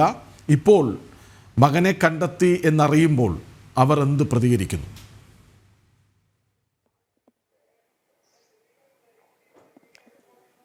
വളരെ സന്തോഷത്തിലാണ് വിഷ്ണുവിൻ്റെ മാതാപിതാക്കൾ, അവരുടെ സുഹൃത്തുക്കളും കുടുംബാംഗങ്ങളും എല്ലാവരും കൂടി ഉണ്ട്. ഒരു പുതുവർഷം പിറന്ന സമയത്ത് വളരെ സന്തോഷത്തോടു കൂടിയിട്ട് ആ വർഷത്തെ വരവേൽക്കാൻ സാധിച്ച ഒരു കുടുംബം ഏതാണെന്ന് ചോദിച്ചാൽ നമുക്ക് നിസ്സംശയം വിഷ്ണുവിൻ്റെ കുടുംബത്തെ ചൂണ്ടിക്കാണിക്കാൻ വേണ്ടി പറ്റും. കാരണം കഴിഞ്ഞ 14 ദിവസമായി ഈ അച്ഛനും അമ്മയും ഒരുപാട് പ്രാർത്ഥനകളും ഒക്കെ ആയിട്ടായിരുന്നു കഴിഞ്ഞു പോയിക്കൊണ്ടിരുന്നത്. 17-ാം തീയതിയാണ് വിഷ്ണുവിനെ പൂനെയിൽ നിന്ന് കാണാതായത്. വീട്ടിലേക്കുള്ള യാത്ര 20 ദിവസത്തെ ലീവ് എടുത്ത് വീട്ടിലേക്ക് വരുന്നതിനിടയിലായിരുന്നു വിഷ്ണു മിസ്സാവുന്നത്. അതിനിടയ്ക്ക് കണ്ണൂരെത്തിയെന്നൊക്കെ പറഞ്ഞ് വിഷ്ണുവിൻ്റെ അമ്മേനെ വിളിക്കുകയൊക്കെ ചെയ്തിരുന്നു. പിന്നീട് എലത്തൂർ സ്റ്റേഷനിൽ നിന്നുള്ള ഒരു സംഘം പൂനെയിൽ പോയി അവിടെ പരിശോധന നടത്തി, CCTV-കളൊക്കെ കേന്ദ്രീകരിച്ച് പരിശോധന നടത്തി. ബാംഗ്ലൂരിൽ നിന്നാണ് കഴിഞ്ഞ ദിവസം രാത്രി വിഷ്ണുവിനെ ഈ എലത്തൂർ പോലീസ് സംഘത്തിന് കിട്ടുന്നത്. അന്നേരം തന്നെ പോലീസ് സംഘം വിഷ്ണുവിന്റെ കുടുംബത്തെ വിളിച്ചു കാര്യങ്ങളൊക്കെ അറിയിച്ചിട്ടുണ്ട്. വിഷ്ണുവിന്റെ അമ്മ നമ്മോടൊപ്പം ചേരുകയാണ്. അമ്മ, എന്തായിരുന്നു ഇന്നലെ വിഷ്ണുവിനെ കണ്ട സമയത്ത് വിഷ്ണു എന്താ ആദ്യമേ പറഞ്ഞത്? പേടിക്കണ്ട, ഞാൻ ഇവിടെ ഉണ്ട്, സേഫാണെന്ന് പറഞ്ഞു. പിന്നെ സന്തോഷം, പിന്നെ എന്താ, അതെ, പുതുവർഷത്തിലെ ഏറ്റവും വലിയ സന്തോഷം അല്ലേ? പുതുവർഷത്തിലെ ഏറ്റവും വലിയ സന്തോഷമായിട്ട് കരുതുന്നത്. പിന്നെ വിളിച്ചിരുന്നോ? അത് ഇന്നലെ പുറപ്പെട്ടതിന് ശേഷം വിളിച്ചിരുന്നോ? അവരെവിടെ എത്തിയെന്നെ സംബന്ധിച്ചെന്തെങ്കിലും അറിയോ? ഇല്ല, പിന്നെ വിളിച്ചില്ല. എത്ര മണി പുറപ്പെടുന്നുണ്ടെന്ന് പറഞ്ഞ് വിളിച്ചിട്ടേ ഉള്ളൂ. 12:30 പിന്നെ വിളിച്ചില്ല. ചോദിച്ചോ എന്താ മോനെ നീ ഇങ്ങനെ മാറി നിൽക്കുന്നതിനെ പറ്റി ചോദിച്ചോ? ഒന്നും ചോദിച്ചില്ല. ഇവിടെ വന്നൊന്ന് കണ്ടാ മതി. നമ്മളെ ഫോണിലല്ല വിളിച്ച, SIന്റെ ഫോണിലാണ്. അപ്പൊ ചോദിക്കാനുള്ള ഇതൊന്നും കിട്ടിയില്ല. അപ്പോൾ വിഷ്ണുവിന്റെ അച്ഛൻ കൂടെ ഇപ്പൊ നമ്മോടൊപ്പം ചേരുകയാണ്. എന്തായിരുന്നു ഇന്നലെ ശരിക്കും ASI സംസാരിച്ചിരുന്നു? ഇവിടുന്ന് പോയ പോലീസ് സംഘത്തിലുള്ള CSR ആണ് എന്നെ വിളിച്ചത്. എൻ്റെ നമ്പറിലേക്ക് അമ്മേൻ്റെ ഫോണിലേക്ക് വിളിച്ച് കാര്യങ്ങൾ പറഞ്ഞ് ഇങ്ങനെ സേഫാണ്. അപ്പോൾ വിഷ്ണു എന്നോട് സംസാരിച്ചു. നല്ല ഹാപ്പിയിലാണ് സംസാരിച്ചത്. മറ്റുള്ള പ്രശ്നങ്ങളൊന്നും അവിടെ പറഞ്ഞില്ല. കാരണം ഇത്രയും ദിവസം തീയതി ആയിരുന്നു. അതിൻ്റെ ഒരു സന്തോഷം 100 ഇരട്ടി സന്തോഷം ഇവിടെ പോയ പോലീസ് സംഘത്തോടും എല്ലാവരോടും മീഡിയാസിനോട് പ്രത്യേകിച്ച്. പ്രശ്നങ്ങൾ എന്തായാലും നമ്മളെല്ലാവരും ഒരുമിച്ച് അങ്ങ് തീർക്കും. ഒരുമിച്ച് തീർക്കും. എന്ത് പ്രശ്നം ഉണ്ടെങ്കിലും മക്കള് നമ്മളോട് പറയണം എന്നുള്ളതാണ് നമുക്ക് പറയാനുള്ളത്. അല്ലാതെ മൂടി വെച്ചിട്ട് കാര്യമില്ലല്ലോ. പറഞ്ഞാലല്ലേ നമുക്ക് മനസ്സിലാക്കിയിട്ട് എന്തെങ്കിലും ചിന്തിക്കാൻ പറ്റുള്ളൂ. മറ്റൊന്ന് സാമ്പത്തികമായിട്ട് കുറച്ച് പ്രയാസം പറഞ്ഞത് അല്ലേ? അവൻ പറഞ്ഞത് അങ്ങനെയാണെന്ന് മനസ്സിലായി. പക്ഷെ നമ്മളോട് ഇതുവരെ പറഞ്ഞില്ല. ഈ നിമിഷം വരെ അങ്ങനത്തെ ഒരു ബുദ്ധിമുട്ടുണ്ടെന്ന് പറഞ്ഞില്ല. എപ്പോഴായിരുന്നു പോലും ബാംഗ്ലൂർ എത്തി? അതിനെ പറ്റി എന്തെങ്കിലും സംസാരിച്ചിരുന്നോ? ഇന്നലെ രാത്രി 11:30-12 ആ സമയത്താണ് വിളിച്ചത്. അല്ല, ഈ പൂനെയിൽ നിന്ന് എങ്ങനെയാണ് ബാംഗ്ലൂരേക്ക് എത്തിയത്? അതിനെ പറ്റി അറിഞ്ഞിട്ടില്ല. അതിപ്പോ സാറ് വന്നാൽ തന്നെ അറിയുള്ളൂ. ഓരോ അന്വേഷണമായിട്ട് പ്ലാൻ ഏതാന്നുള്ളത് അത് ഡീറ്റെയിൽസ് കിട്ടിയില്ല. ഇനിയിപ്പോ നമ്മൾ മറ്റൊരു സന്തോഷത്തിലേക്ക് കൂടി കടക്കുകയാണ് അല്ലേ? കല്യാണത്തിന്റെ സന്തോഷത്തിലേക്ക് കൂടി കിടക്കുക. ഡേറ്റ് ഒക്കെ തീരുമാനിച്ചല്ലോ അല്ലേ? ജനുവരി 11.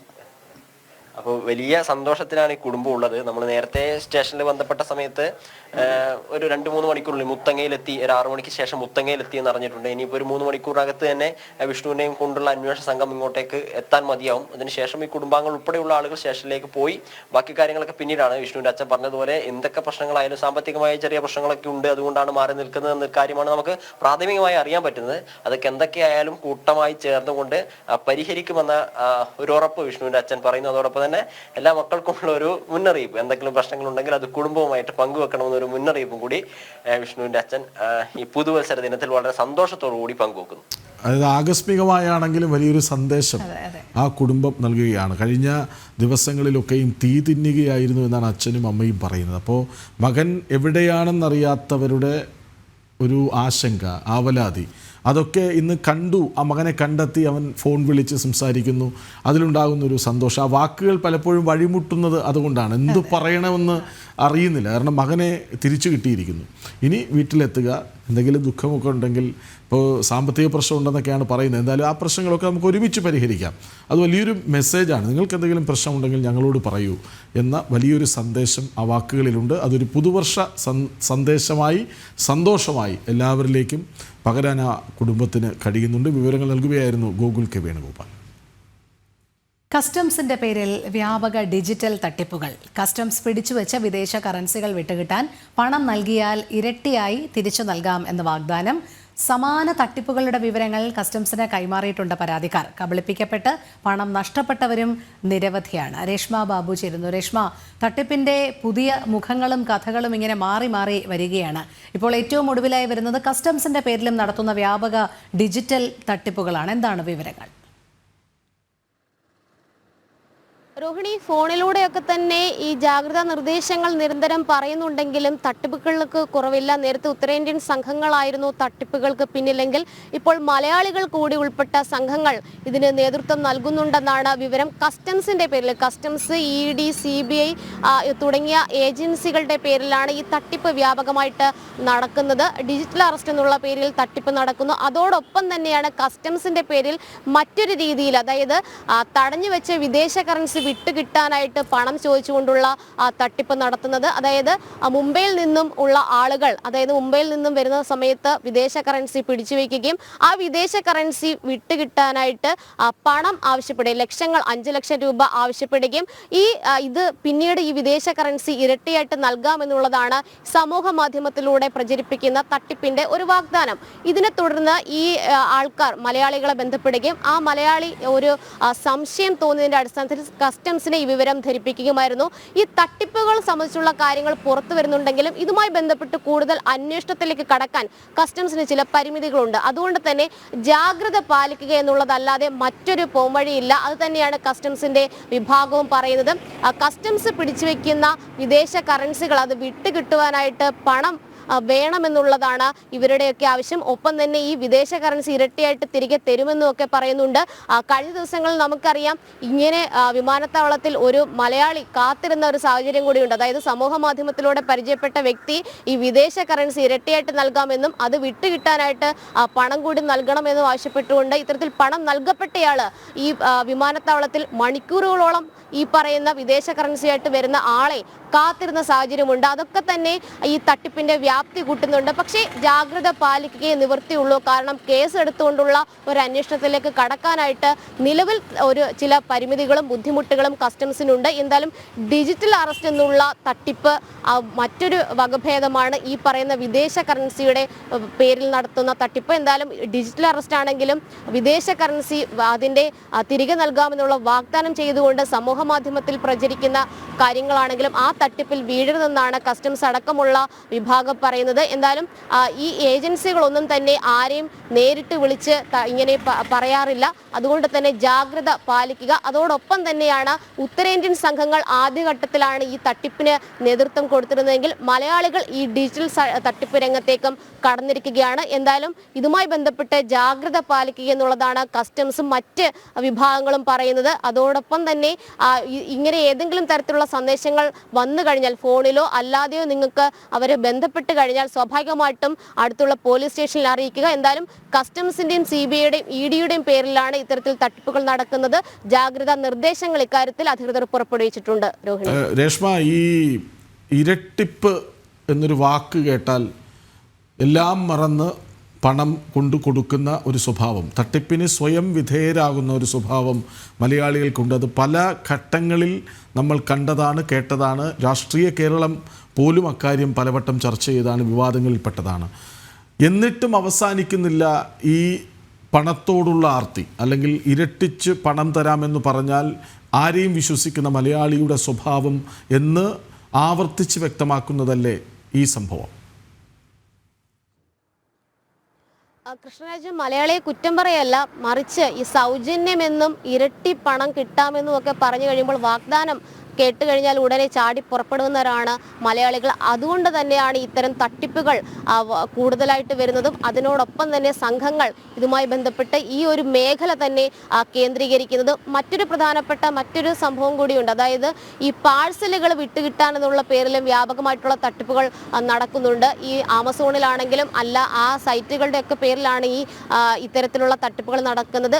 ട്രാക്കിങ്ങിന് വ്യാജ സൈറ്റുകളുടെ ലിങ്ക് അയക്കുന്ന ഒരു സ്വഭാവ രീതിയാണ് നിലവിൽ നടക്കുന്നത്. ഈ പാഴ്സലുകൾ വിട്ടുകിട്ടാനായിട്ട് മലയാളി പണം നൽകുന്നുണ്ട്. അങ്ങനെ വിവിധ രീതികളിൽ തട്ടിപ്പിന്റെ വിവിധ വശങ്ങളാണ് നിലവിൽ പരീക്ഷിക്കപ്പെടുന്നത്. അതിൽ മലയാളി വീണു പോകുന്നുണ്ട്. ഈ കസ്റ്റംസിന്റെ ഒക്കെ പേരിൽ നടക്കുന്നത് ഇരട്ടിയായിട്ട് പണം നൽകാമെന്നുള്ള രീതിയിലാണ്. വിദേശ കറൻസി അത് വിട്ടുകിട്ടാനായിട്ട് ഇരട്ടിയായിട്ട് പണം നൽകാമെന്ന് പറഞ്ഞ ഒരാൾ വിളിക്കുന്ന സമയത്ത് ആ വാഗ്ദാനത്തിൽ എന്തുകൊണ്ട് മലയാളി വീണു പോകുന്നു? അത് പ്രത്യേകിച്ച് അഭ്യസ്തവിദ്യരായിട്ടുള്ള ആളുകൾ തന്നെയാണ് ഈ സമൂഹ മാധ്യമത്തിലെ ഇത്തരം തട്ടിപ്പ് സംഘങ്ങൾക്ക് അവരുടെ ഇരയായി മാറുന്നത് എന്നുള്ളതാണ് ശ്രദ്ധേയമായിട്ടുള്ള മറ്റൊരു കാര്യം. എന്തായാലും കൂടുതൽ ജാഗ്രത ഇക്കാര്യത്തിൽ വേണം. ഏതെങ്കിലും EDയുടെയോ കസ്റ്റംസിന്റെ എന്നൊക്കെ പേര് പറഞ്ഞ് ആരെങ്കിലും വിളിച്ചു കഴിഞ്ഞാൽ അത് ഇത്തരത്തിലുള്ള തട്ടിപ്പ് സംഘങ്ങളാണ് എന്ന് വിലയിരുത്തുവാൻ തക്ക ഒരു ജാഗ്രത പുലർത്തേണ്ടത് മലയാളി തന്നെയാണ്. തീർച്ചയായും വലിയ ജാഗ്രത മലയാളി പുലർത്തേണ്ടിയിരിക്കുന്നു. കാരണം തട്ടിപ്പിന്റെ പല മുഖങ്ങളാണ് ഇങ്ങനെ പുറത്തു വന്നുകൊണ്ട് ഇരിക്കുന്നത്. രേഷ്മ ബാബുവാണ് വിവരങ്ങൾ നൽകിയത്. ഉത്തർപ്രദേശിലെ പ്രയാഗ്രാജിൽ ജനുവരി 13 മുതൽ ഫെബ്രുവരി 26 വരെ മഹാകുംഭമേള നടക്കാനിരിക്കുകയാണ്. ലോകത്തിലെ ഏറ്റവും വലിയ മനുഷ്യ സംഗമത്തിനാണ് വേദി ഒരുങ്ങുന്നത്. എന്താണ് കുംഭമേള? കുംഭമേളയുടെ ഐതിഹ്യം എന്താണ്? ഇങ്ങനെ തുടങ്ങി നിരവധി ചോദ്യങ്ങളും ഉയരുന്നു. റിപ്പോർട്ടിലേക്ക്.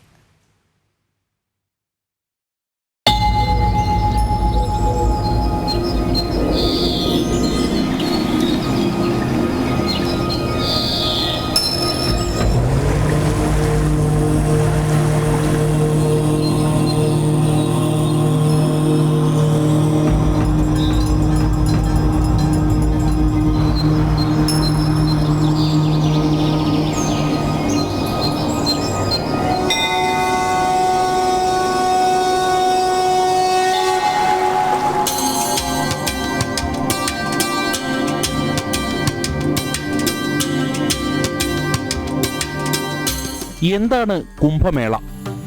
പാലാഴി കടഞ്ഞ് അമൃത് ഉണ്ടാക്കി അമൃതിന് വേണ്ടിയിട്ട് ദേവാസുരന്മാർ തമ്മിൽ യുദ്ധം നടന്നുകൊണ്ടിരിക്കുമ്പോൾ ഈ അമൃത് മറ്റുള്ളവരുടെ കൈകളിൽ എത്തിപ്പെടാതിരിക്കാൻ വേണ്ടി ഗരുഡൻ അമൃതുമായി പറന്ന് നടന്നു. അപ്പോൾ ഈ പറന്ന് നടക്കുന്നതിൻ്റെ ഇടയിൽ ക്ഷീണം വന്നപ്പോൾ അത് അസുരന്മാരുടെ കയ്യിൽ പെടാതിരിക്കാൻ പുണ്യതീർത്ഥങ്ങളിൽ സ്ഥാപിച്ചുകൊണ്ട് ഗരുഡൻ വിശ്രമിച്ചു എന്നുള്ളതാണ്. അപ്പോൾ ദേവന്മാരുടെ ഒരു ദിവസം എന്ന് പറയുന്നത് മനുഷ്യരുടെ ഒരു വർഷമാണ്. അപ്പോൾ 12 ദിവസം ദേവാസുര യുദ്ധം നടന്നു എന്നുള്ള കണക്കിലാണ് 12 വർഷം കൂടുമ്പോൾ ഈ സ്ഥലങ്ങളിൽ കുംഭമേള ആചരിക്കുന്നത്. അപ്പോൾ ഈ തീർത്ഥഘട്ടങ്ങളിൽ അമൃതകുംഭം വെച്ചതുകൊണ്ട് ആ തീർത്ഥങ്ങളിൽ ആ കുംഭത്തിൽ പറ്റിപ്പിടിച്ചിരിക്കുന്ന അമൃതിൻ്റെ അംശം കലരുകയും ഈ 12 വർഷം കഴിഞ്ഞ് അതേ മുഹൂർത്തം വരുന്ന സമയത്ത് ആ തീർത്ഥസ്നാനങ്ങളിൽ അമൃതിൻ്റെ സാന്നിധ്യം ഉണ്ടാകും എന്നുള്ളതാണ് വിശ്വാസം. അപ്പോൾ അവിടെ ദേവന്മാരും യക്ഷന്മാരും കിന്നന്മാരും സപ്തർഷികളും അങ്ങനെയുള്ള ദേവലോകത്തെ ഋഷീശ്വരന്മാരും ദേവതകളും എല്ലാം തന്നെ സ്നാനത്തിന് വരും. ഭാരതത്തിലെ എല്ലാ പരമ്പരകളിലുമുള്ള സന്യാസിമാർ അവിടെ സ്നാനത്തിന് വരും. അതിൻ്റെ ആ പുണ്യത്തിൻ്റെ ഭാഗമാകാൻ വേണ്ടിയിട്ട് എല്ലാ ഭക്തരും, അതായത് ഇപ്പോൾ പ്രയാഗ് കുംഭമേളയിൽ, കഴിഞ്ഞ കുംഭമേളയിൽ സാറ്റലൈറ്റ് ഇമേജറി അനുസരിച്ചിട്ടുള്ള കണക്കനുസരിച്ച് മുഴുവനായിട്ടും ഏകദേശം 14 കോടിയോളം ആളുകൾ പങ്കെടുത്തു എന്നും ഏറ്റവും പുണ്യമായിട്ടുള്ള ഷഹി സ്നാൻ സമയങ്ങളിൽ ഒരു 5 കോടിയോളം ആളുകൾ അവിടെ എത്തിച്ചേർന്നിരുന്നുമാണ് അത് കണക്ക്. അപ്പം അങ്ങനെ കോടിക്കണക്കിന് ഭക്തരും അവിടെ വന്നു ചേരും, ലക്ഷക്കണക്കിന് സന്യാസിമാരും വന്നു ചേരും.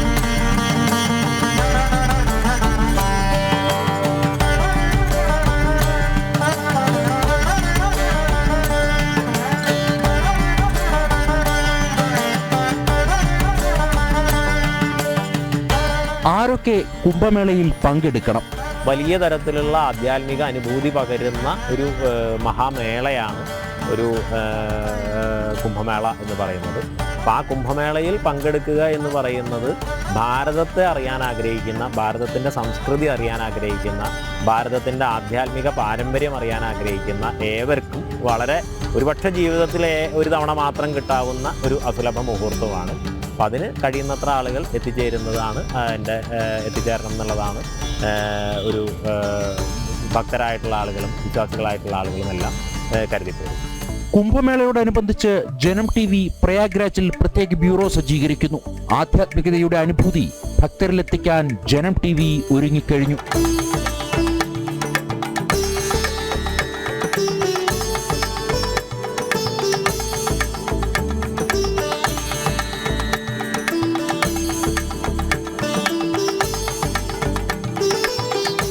ജനം, ഡൽഹി. ഇപ്പോൾ മഹാകുംഭമേളയുടെ ഭാഗമാവുകയാണ് ജനം TV. അവിടെ പ്രത്യേക ബ്യൂറോ ഉണ്ടാകും. നിരന്തരം വാർത്തകൾ ഇങ്ങനെ വന്നുകൊണ്ടിരിക്കും. വലിയൊരു മഹോത്സവമാണ്, മനുഷ്യ സംഗമത്തിൻ്റെ മഹോത്സവമാണ്. അപ്പോൾ സ്വാഭാവികമായും അതിനത്രയും പ്രാധാന്യം നമ്മൾ കൊടുക്കുകയും വേണം.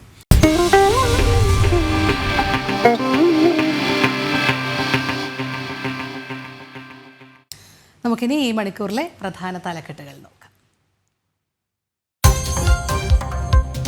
കേരളത്തിന് കേന്ദ്രത്തിന്റെ പുതുവർഷ സമ്മാനം. പാഞ്ഞു വരുന്നു പുത്തൻ വന്ദേ ഭാരത്. തിരുവനന്തപുരം കാസർഗോഡ് യാത്രയ്ക്കിനി 20 കോച്ചുകൾ.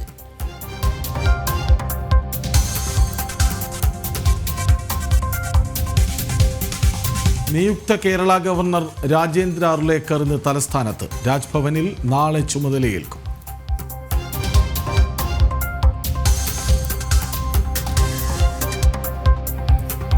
കസ്റ്റംസിന്റെ പേരിൽ ഡിജിറ്റൽ തട്ടിപ്പ് വ്യാപകം. കബളിപ്പിക്കൽ, കസ്റ്റംസ് പിടിച്ച വിദേശ കറൻസി ഇരട്ടിയായി തിരിച്ചു നൽകാമെന്ന് പറഞ്ഞ് പണം നഷ്ടപ്പെട്ടെന്ന പരാതിയുമായി നിരവധി പേർ.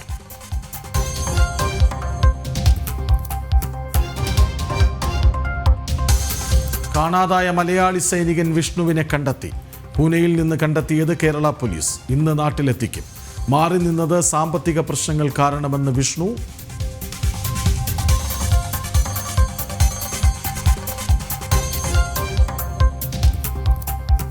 കലൂർ അപകടത്തിൽ സംഘാടകർക്ക് പുതിയ കുരുക്ക്. സാമ്പത്തിക തട്ടിപ്പ് പരാതികളിലും അന്വേഷണം. MLA ഉമാ തോമസിന്റെ ആരോഗ്യനിലയിൽ മാറ്റമില്ല.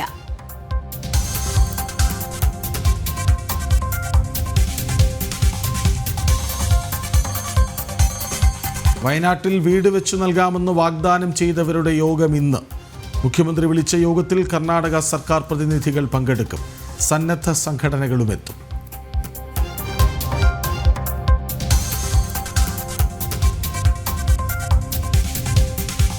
യൂറോപ്യൻ യൂണിയന് ചെക്ക് വച്ച് യുക്രൈൻ. രാജ്യം വഴിയുള്ള വാതക ഇന്ധന വിതരണം ഇന്നു മുതൽ നിർത്തലാക്കും. തങ്ങളുടെ രക്തം കൊണ്ട് റഷ്യ സമ്പാദ്യമുണ്ടാക്കേണ്ടെന്ന് സെലൻസ്കി.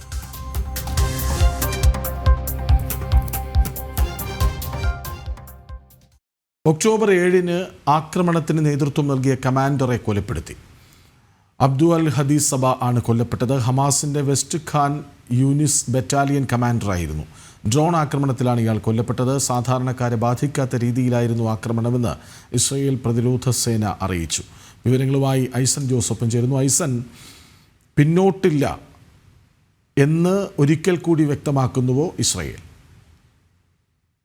തീർച്ചയായും കൃഷ്ണരാജ്, പിന്നോട്ടില്ല എന്ന നിലപാട് വീണ്ടും ഊന്നിപ്പറയുക തന്നെയാണ് ഇസ്രയേൽ എന്നാണ് മനസ്സിലാക്കാൻ സാധിക്കുന്നത്. ഇപ്പോൾ നമുക്ക് മനസ്സിലാക്കാൻ സാധിക്കുന്നത് അൽ ഹദീസ് സഭ എന്ന് പറയുന്ന ഇപ്പോൾ ദൃശ്യങ്ങളിൽ കാണുന്ന ഈ കമാൻഡർ അന്ന് ഒക്ടോബർ 7, 2023 ഒക്ടോബർ 7-ന് ഇസ്രയേലിൽ നടന്ന ആക്രമണങ്ങൾക്ക് കമാൻഡർ എന്ന നിലയിൽ നേതൃത്വം നൽകിയ ഒരു വ്യക്തി കൂടിയാണ് ഇയാളെ വധിച്ചു എന്നാണ് ഇപ്പോൾ ഇസ്രയേൽ അറിയിച്ചിരിക്കുന്നത്. നമുക്കറിയാവുന്നതാണ്, ഏതാണ്ട് 30ഓളം ഈ സംഘർഷത്തിൽ പങ്കെടുത്ത ഏതാണ്ട് 30ഓളം പേരെ കസ്റ്റഡിയിലെടുത്തിട്ടുണ്ട് ഇസ്രയേൽ എന്നാണ് അറിയാൻ സാധിക്കുന്നത്. അതുപോലെ 250ഓളം ഭീകരരെ, ഹമാസ് ഭീകരരെ കസ്റ്റഡിയിലെടുത്തിട്ടുണ്ട് എന്ന വിവരവും ഇതുവഴി ഈ അടുത്ത ദിവസങ്ങളിലായി ലഭിക്കുകയുണ്ടായി. ഇതിന് തുടർച്ചയായാണ് ഈ കമാൻഡറെ ഇപ്പോൾ വധിച്ചിരിക്കുന്നത്. നമുക്കറിയാവുന്നതാണ്, ഖാൻ യൂനിസിലായിരുന്നു ശക്തമായ ഇവരുടെ കോൺസെൻട്രേഷൻ നടന്നിരുന്നത്. അവിടേക്ക് കൃത്യമായ ആക്രമണമെല്ലാം തന്നെ ഇസ്രായേലിൻ്റെ ഭാഗത്ത് നിന്ന് തുടർച്ചയായി ഉണ്ടാവുകയും ചെയ്തിരുന്നു. ഖാൻ യൂനിസ് അന്ന്, അതായത് 2023 ഒക്ടോബർ 7-ന് ശേഷം ആദ്യ 2 മാസങ്ങളിൽ, അല്ലെങ്കിൽ ഒക്ടോബർ നവംബർ മാസങ്ങളിലെല്ലാം തന്നെ വൻതോതിൽ ആക്രമണവും റെയ്ഡും അതുപോലെ തന്നെ ശക്തമായ നീക്കങ്ങളും സൈനിക നീക്കങ്ങളെല്ലാം തന്നെ നടന്ന ഒരു പ്രദേശം കൂടിയാണ്. ഇവൻ സൈനിക ടാങ്കുകൾ പോലും അവിടേക്ക് എത്തുന്ന ഒരു സാഹചര്യമുണ്ടായിരുന്നു ഇസ്രായേലിൻ്റെ ഭാഗത്ത്. അത്രയ്ക്കും കർശനമായ നടപടികൾ സ്വീകരിച്ച പ്രദേശത്ത് നിന്നാണ് അബ്ദു അൽ ഹദി സഭ എന്ന് പറയുന്ന ഈ ഭീകരനെ പിടികൂടുകയും കൊലപ്പെടുത്തുകയും ചെയ്തത്. പിടികൂടി ആക്രമണത്തിലാണ് കൊല്ലപ്പെട്ടത് എന്നാണ് ഇപ്പോൾ നമുക്ക് ലഭ്യമാകുന്ന വിവരം. അതുപോലെ തന്നെ നിരവധി പേരെ, ഇന്നലെയും നിരവധി പേരെ അറസ്റ്റ് ചെയ്ത് 14ഓളം പേരെ അറസ്റ്റ് ചെയ്തതായി അറിഞ്ഞിരുന്നു. അതുപോലെ തന്നെ IS-മായി ബന്ധമുള്ളവരെ പോലും പിടികൂടുകയും കൊലപ്പെടുത്തുകയും ചെയ്യുന്നൊരു സാഹചര്യമുണ്ട്. വീണ്ടും ഈ ഹമാസിനെ റീയൂണൈറ്റ് ചെയ്യുന്നതിനുള്ള നീക്കങ്ങൾ IS-ൻ്റെ ഭാഗത്തു നിന്നുണ്ടാകുന്നുവെന്ന് കൃത്യമായ ചില ഇൻ്റലിജൻസ് റിപ്പോർട്ടുകളെല്ലാം തന്നെ ഇസ്രായേലിനും അതുപോലെ തന്നെ ലോകരാഷ്ട്രങ്ങൾക്കെല്ലാം തന്നെ ലഭ്യമായിട്ടുണ്ട്. ഇതിൻ്റെ എല്ലാം അടിസ്ഥാനത്തിൽ കർശനമായ നടപടികൾ നീങ്ങുക തന്നെയാണ്. നേരത്തെ കൃഷ്ണരാജ് സൂചിപ്പിച്ചതുപോലെ വിട്ടുവീഴ്ചയില്ലാത്ത നിലപാടുകളിലൂടെ മുന്നേറുക എന്ന കൃത്യമായ നിലപാട് തന്നെയാണ് ഇപ്പോൾ മുന്നോട്ട് പോകുന്നത് എന്നാണ് അറിയാൻ സാധിക്കുന്നത്. നിലവിലെ സാഹചര്യത്തിൽ ഈ അതിക്രമങ്ങളെല്ലാം തന്നെ നിയന്ത്രിക്കുന്നതിനുള്ള കർശനമായ നടപടികൾ ഉണ്ടാകുന്നു എന്ന് തന്നെ നമുക്ക് മനസ്സിലാക്കേണ്ടതുണ്ട്. ഏറ്റവും പ്രധാനപ്പെട്ടത് ജനുവരി 20 വരാനിരിക്കുന്നു. ജനുവരി 20 എന്ന് പറയുമ്പോൾ ഇസ്രായേൽ ഹമാസ് സംഘർഷവുമായി ബന്ധപ്പെട്ട ഏറെ പ്രധാനപ്പെട്ട ദിവസമാണ്. നമുക്കറിയാവുന്നതാണ്, അന്നാണ് ഡൊണാൾഡ് ട്രംപ് അധികാരമേൽക്കുന്നത്. അധികാരമേൽക്കുന്നതിന് മുമ്പ് ഹമാസുമായുള്ള വിഷയങ്ങൾ അവസാനിപ്പിക്കണം, വെടിനിർത്തൽ യാഥാർത്ഥ്യമാകണം എന്നൊരു അന്ത്യശാസനം പോലും ട്രംപ് നൽകിയിരിക്കുന്ന ഒരു സാഹചര്യമുണ്ട്. ഈ ഒരു പശ്ചാത്തലത്തിൽ ഇനി വരുന്ന 20 ദിവസം, അതായത് ഇന്ന് പുതുവർഷ പുലരിയാണ്, ഇനി 20 ദിവസത്തോളം, അതായത് ഈ വരുന്ന ഇന്ന് ഉൾപ്പെടെ 20 ദിവസത്തോളം ഇത്തരത്തിലുള്ള കൃത്യമായ നീക്കങ്ങൾ ഉണ്ടാകാനുള്ള സാധ്യത, അല്ലെങ്കിൽ അധികാരത്തിലേൽക്കുന്നതിന് മുമ്പ് ഇത്തരത്തിലുള്ള നടപടികൾ ഉണ്ടാകുന്നതിന് വേണ്ടിയുള്ള ഒരു സാധ്യത ഒരുക്കുക എന്ന രീതിയിലുള്ള ശക്തമായ മുന്നേറ്റം ഇസ്രായേലിൻ്റെ ഭാഗത്തു നിന്നുണ്ടാകുന്നുണ്ട്. ഹമാസിനോട് വിട്ടുവീഴ്ചയില്ല, തങ്ങളുടെ നിരവധി പൗരന്മാരെ കൊലപ്പെടുത്തിയ ഹമാസിനോട് വിട്ടുവീഴ്ചയില്ല എന്ന് ബെഞ്ചമിൻ നെതന്യാഹു നേരത്തെ തന്നെ വ്യക്തമാക്കിയിരുന്നു. അതിൻ്റെ കൂടി ഭാഗമാണ് തുടർച്ചയായി നടക്കുന്ന ഈ റെയ്ഡുകൾ.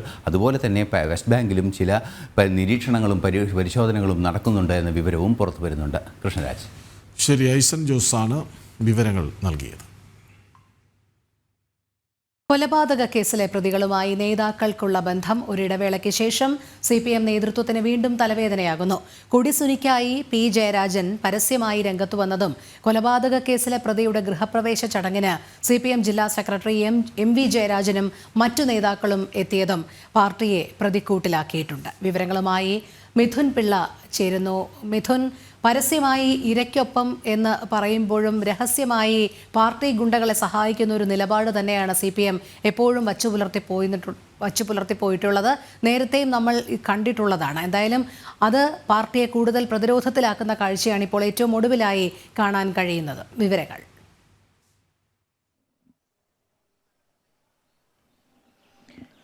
രോഹിണി, ക്രിമിനൽ കേസ് പ്രതികൾക്കൊപ്പമാണ് CPM നേതൃത്വമെന്ന് പറയാതെ പലപ്പോഴും നമുക്ക് മനസ്സിലായിട്ടുള്ള ഒരു കാര്യമാണ്. അത് തന്നെയാണ് ഈ കഴിഞ്ഞ ദിവസങ്ങളിലായി നടന്ന സഭാ വികാസങ്ങൾ തെളിയിക്കുന്നത്. കാരണം കൊലക്കേസ് പ്രതിയുടെ പരോളിന് സർവാത്മന സ്വാഗതം ചെയ്തുകൊണ്ട് CPMന്റെ സംസ്ഥാന സമിതി അംഗം തന്നെ രംഗത്ത് വരുന്നു. മറ്റൊന്ന് കൊലപാതക കേസിൽ ജീവപര്യന്തം ശിക്ഷ അനുഭവിക്കുന്ന പ്രതിയുടെ വീടിന്റെ ഈ ഗൃഹപ്രവേശന ചടങ്ങ് നാടമുറിച്ച് ഉദ്ഘാടനം ചെയ്യുന്നത് അതേ നേതാവ്.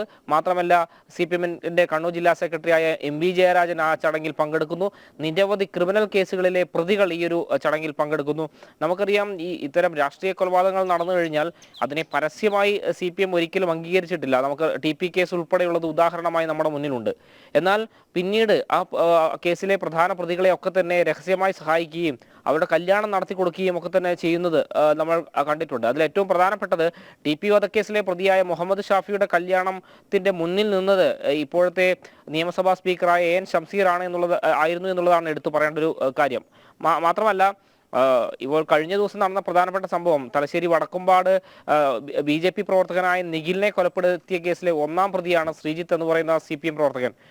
അയാളുടെ വീടിന്റെ ഗൃഹപ്രവേശന ചടങ്ങിലാണ് CPM-ന്റെ സംസ്ഥാന സമിതി അംഗമായ P ജയരാജൻ നാട മുറിച്ചുകൊണ്ട് ആ വീടിന്റെ ഗൃഹപ്രവേശന ചടങ്ങ് ഉദ്ഘാടനം ചെയ്യുന്നത്. ആ ചടങ്ങിലാകട്ടെ പങ്കെടുക്കുന്നത് CPM-ന്റെ കണ്ണൂർ ജില്ലാ സെക്രട്ടറി ആയ MV ജയരാജനാണ്. മുൻ കണ്ണൂർ ജില്ലാ പഞ്ചായത്ത് പ്രസിഡന്റായ PP ദിവ്യയാണ്. ഇവരൊക്കെ ഇത് അഭിമാനം എന്നുള്ള രീതിയിൽ സെൽഫി എടുത്ത് ഫേസ്ബുക്കിൽ പോസ്റ്റ് ചെയ്യുന്നു. ഈ ഇവിടെ ചടങ്ങിന് വന്ന ആളുകളും ഒപ്പമുള്ള വീഡിയോ എടുത്ത് പോസ്റ്റ് ചെയ്യുന്നു. അത്തരത്തിൽ ഇത് വലിയ അഭിമാന പ്രവൃത്തി എന്നുള്ള രീതിയിൽ കാണിച്ചുകൊണ്ടാണ് ഈ ഒരു പ്രവൃത്തി ചെയ്തത്. മറ്റൊന്ന് നെടുനീള ന്യായീകരണമാണ് P ജയരാജൻ കൊടിസുനിക്ക് വേണ്ടി കൊടിസുനിയുടെ പരോളിനെ ന്യായീകരിച്ചുകൊണ്ട് കഴിഞ്ഞ ദിവസം ഫേസ്ബുക്ക് പോസ്റ്റിലിട്ടത്. അത് മാത്രമല്ല, ഒരു കൊലക്കേസ് പ്രതിയുടെ ഗൃഹപ്രവേശനത്തിന് പോയി നാടമുറിക്കുന്നു. അതാ പോകുന്നത് ജില്ലാ സെക്രട്ടറി P ജയരാജൻ, PP ദിവ്യ അടക്കമുള്ള പ്രമുഖർ. മാത്രമല്ല, ഷുഹൈബ് വധക്കേസിലെയും TP വധക്കേസിലെയും പ്രതികളും ആ ഗൃഹപ്രവേശന ചടങ്ങിലെത്തുകയാണ്. ഈ ബന്ധം എന്താണ് എന്ന ചോദ്യത്തിന് ഇനിയും ഒരു ഉത്തരം കാത്തിരിക്കണോ എന്ന ചോദ്യമാണ് പ്രസക്തമാകുന്നത്. വിവരങ്ങൾ നൽകുകയായിരുന്നു മിഥുൻ പിള്ള. വയനാട് ദുരന്തബാധിതർക്ക് വീട് വെച്ചു നൽകാമെന്ന് വാഗ്ദാനം ചെയ്തവരുടെ യോഗം ഇന്നാണ്. മുഖ്യമന്ത്രി വിളിച്ച യോഗത്തിൽ കർണാടക സർക്കാരിൻ്റെ പ്രതിനിധികൾ പങ്കെടുക്കും. വീട് വെച്ചു നൽകാൻ താൽപ്പര്യമറിയിച്ച സന്നദ്ധ സംഘടനകളും യോഗത്തിനെത്തും. അതേസമയം മന്ത്രിസഭാ യോഗവും ഇന്ന് ചേരും. വിവരങ്ങളുമായി പ്രജിത് മോഹൻ ഒപ്പം ചേരുന്നു. പ്രജിത്ത്, ഈ യോഗം കഴിഞ്ഞാണോ മന്ത്രിസഭാ യോഗം? അങ്ങനെയെങ്കിൽ മന്ത്രിസഭാ യോഗത്തിൽ ഒരു തീരുമാനം വരികയും അത് പ്രഖ്യാപിക്കപ്പെടുകയും ചെയ്യും, അങ്ങനെ പ്രതീക്ഷിക്കണം.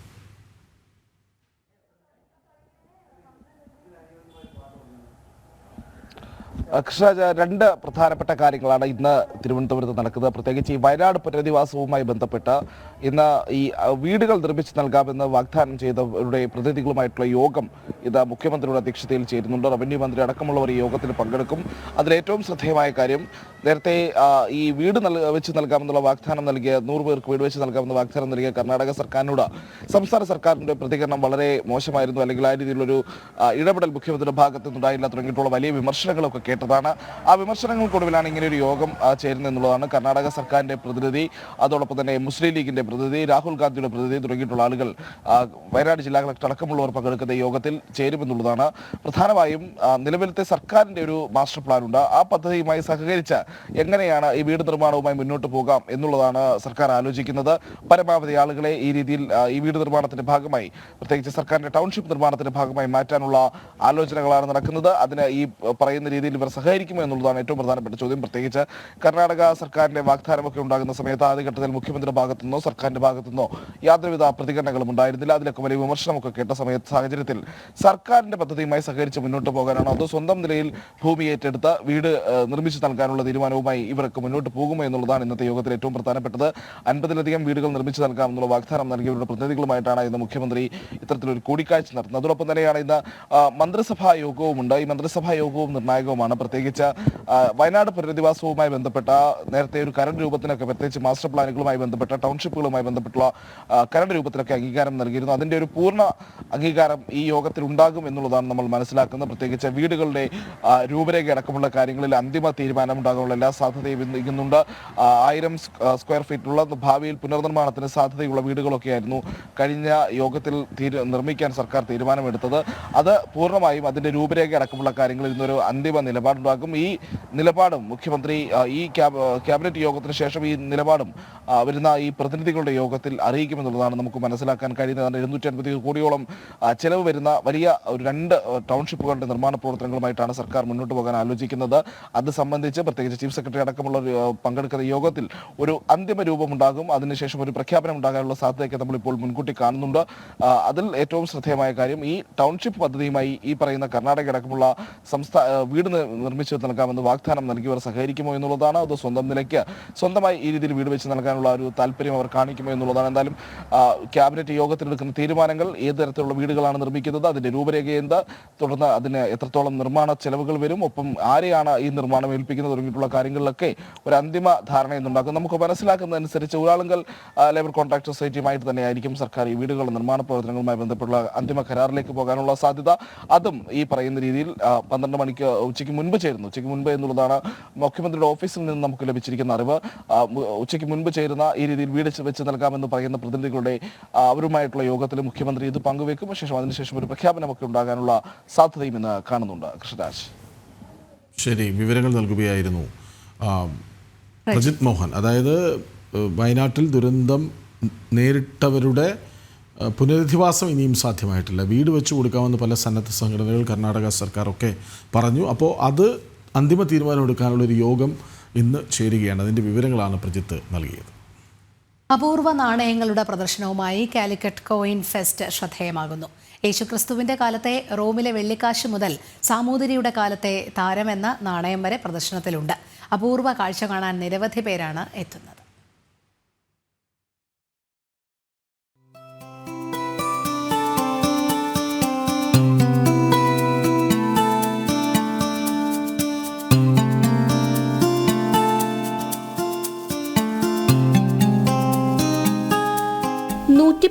നാട്ടുരാജ്യങ്ങളിൽ നിലവിലുണ്ടായിരുന്ന സ്വർണത്തിന്റെയും വെള്ളിയുടെയും ചെമ്പിന്റെയും നാണയങ്ങൾ, കോസല, മൗര്യ, ഗുപ്ത സാമ്രാജ്യങ്ങളുടെ പ്രൗഢി വ്യക്തമാക്കുന്ന നാണയങ്ങൾ, ഷെർഷിയുടെ കാലത്തിറക്കിയ റുപ്പി നാണയം, തലശ്ശേരി പണം, മാഹി പണം, ബ്രിട്ടീഷുകാരുടെ കാലത്തെ 100 രൂപ നോട്ട്, ഇങ്ങനെ നാണയങ്ങളുടെയും കറൻസികളുടെയും വലിയ ശേഖരമാണ് കാഴ്ചക്കാർക്ക് അത്ഭുതവും അതിശയവും ഒരുപോലെ സമ്മാനിച്ചത്.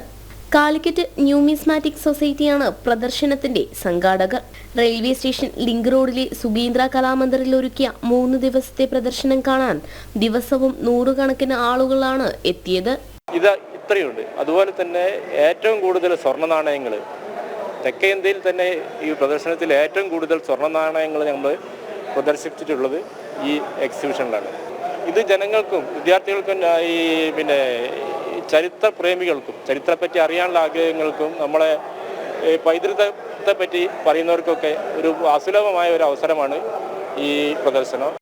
നാട്ടുരാജ്യങ്ങളുടെ ചരിത്രവും പ്രതാപവും വിളിച്ചോതുന്ന നാണയങ്ങളും അധിനിവേശത്തിന്റെ കഥ പറയുന്ന നാണയങ്ങളുമൊക്കെ വിദ്യാർത്ഥികൾക്കും ചരിത്രാന്വേഷികൾക്കും ഒരുപോലെ പ്രയോജനപ്രദമായിരുന്നു. നമ്മൾ ഇവിടെ വന്ന് നോക്കിയപ്പോഴാണ് ഒരുപാട്, ഞാൻ കളക്ട് ചെയ്യുന്ന ആളാണ്, എൻ്റെ അടുത്ത് കളക്ഷൻ ഒരുപാട്, ഇവിടെ വന്ന് നോക്കിയപ്പോൾ ഒരുപാട് കളക്ഷൻ പറയാത്ത ഒരുപാട് കാര്യങ്ങൾ കാണാൻ പറ്റി. അപ്പം എന്ന് പറഞ്ഞാൽ ഇതിൽ കുറേ അപ്ഡേഷൻസും കാര്യങ്ങളും വന്നിട്ടുണ്ട്.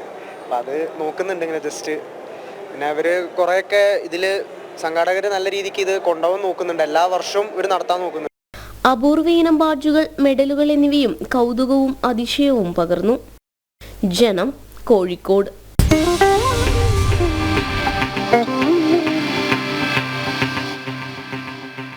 മറ്റു വാർത്തകളിലേക്ക് കൂടി നമുക്ക് വളരെ പെട്ടെന്ന് പോകണം. വയനാട് ദുരന്തം അതിതീവ്രമെന്ന് പ്രഖ്യാപിച്ചതിൽ സംസ്ഥാന സർക്കാരിൻ്റെ അവകാശവാദം പൊളിയുന്നു. ഉരുൾപൊട്ടലിനെ അതിതീവ്ര വിഭാഗത്തിൽ ഉൾപ്പെടുത്തിയത് വിവിധ കേന്ദ്ര മന്ത്രാലയ സംഘത്തിൻ്റെ റിപ്പോർട്ടിലുണ്ട്. നവംബർ 27-ന് രാജ്യസഭയിൽ നൽകിയ മറുപടിയിലും അതിതീവ്ര ദുരന്തമെന്ന് കേന്ദ്രം വ്യക്തമാക്കിയിരുന്നു. പൊളിഞ്ഞത് പ്രഖ്യാപനം സംസ്ഥാന സർക്കാരിൻ്റെ നേട്ടമാക്കി മാറ്റാനുള്ള ശ്രമമാണ്.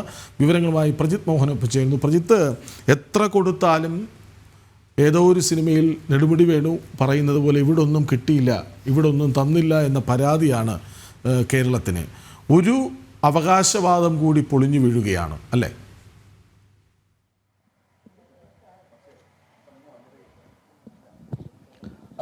കൃഷ്ണരാജ്, ഈ മുണ്ടക്കൈ ചൂരൽമല ഉരുൾപൊട്ടൽ ദുരത്തെ അത് സംസ്ഥാനത്തിന്റെ പ്രത്യേകിച്ച് ഇപ്പോൾ അതിതീവ്ര ദുരന്ത വിഭാഗത്തിൽ ഉൾപ്പെടുത്തിയത് സംസ്ഥാന സർക്കാരിന്റെ നേട്ടമെന്ന രീതിയിൽ വലിയ പ്രചരണം നടക്കുകയാണ്. പ്രത്യേകിച്ച് ഈ പറയുന്ന രീതിയിൽ 153 ദിവസങ്ങൾ കഴിഞ്ഞ ശേഷം മാത്രമാണ് ഈ രീതിയിലുള്ള നടപടികളുമായി കേന്ദ്ര സർക്കാർ മുന്നോട്ട് പോയത് എന്നൊക്കെ ചൂണ്ടിക്കാട്ടി ഒരു ഇരവാദമൊക്കെ പ്രചരിപ്പിച്ച് ആ രീതിയിലുള്ള ഒരു രാഷ്ട്രീയ നേട്ടം കൊയ്യാനുള്ള പ്രചരണം സർക്കാർ, CPM അല്ലെങ്കിൽ CPM-ന്റെ ഇടത് സൈബർ ഹാൻഡിലുകൾ, അവരുടെ ഔദ്യോഗിക മാധ്യമങ്ങളെല്ലാം തന്നെ ഈ രീതിയിൽ നടത്തിക്കൊണ്ടിരിക്കുകയാണ്. പരിശോധിക്കുകയാണ്. ഇതിൽ ഏറ്റവും ശ്രദ്ധേയമായ കാര്യം കഴിഞ്ഞ നവംബർ 16 തന്നെ ഈ രീതിയിൽ അതിതീവ്ര ദുരന്തമായി, അതിന് മുൻപ് തന്നെ അതിതീവ്ര ദുരന്തമായി വയനാട് ദുരന്തത്തെ കേന്ദ്ര സർക്കാർ കണ്ടു തുടങ്ങി എന്നുള്ളതാണ് ഏറ്റവും ശ്രദ്ധേയമായ കാര്യം. ഞാൻ ഈ നവംബർ 16 എന്നൊരു ഡേറ്റ് പറയാൻ കാരണം അന്ന് നടന്ന ഉന്നതതല യോഗത്തിലും വയനാട് ദുരന്തത്തെ അതിതീവ്ര ദുരന്തമായി കണ്ടുകൊണ്ടുള്ള ചർച്ചകൾക്കുമൊക്കെയാണ് കേന്ദ്ര സർക്കാർ തുനിഞ്ഞത് എന്നുള്ളത് കൊണ്ടാണ്. അപ്പോൾ മുൻപ് തന്നെ പ്രത്യേകിച്ച് ഈ കേന്ദ്ര സർക്കാർ നൽകുന്ന അറിവ് അല്ലെങ്കിൽ ആ ഒരു അറിയിപ്പനുസരിച്ച് ഏതാണ്ട് ഏറെക്കാലം മുൻപ് തന്നെ ഈ രീതിയിലുള്ള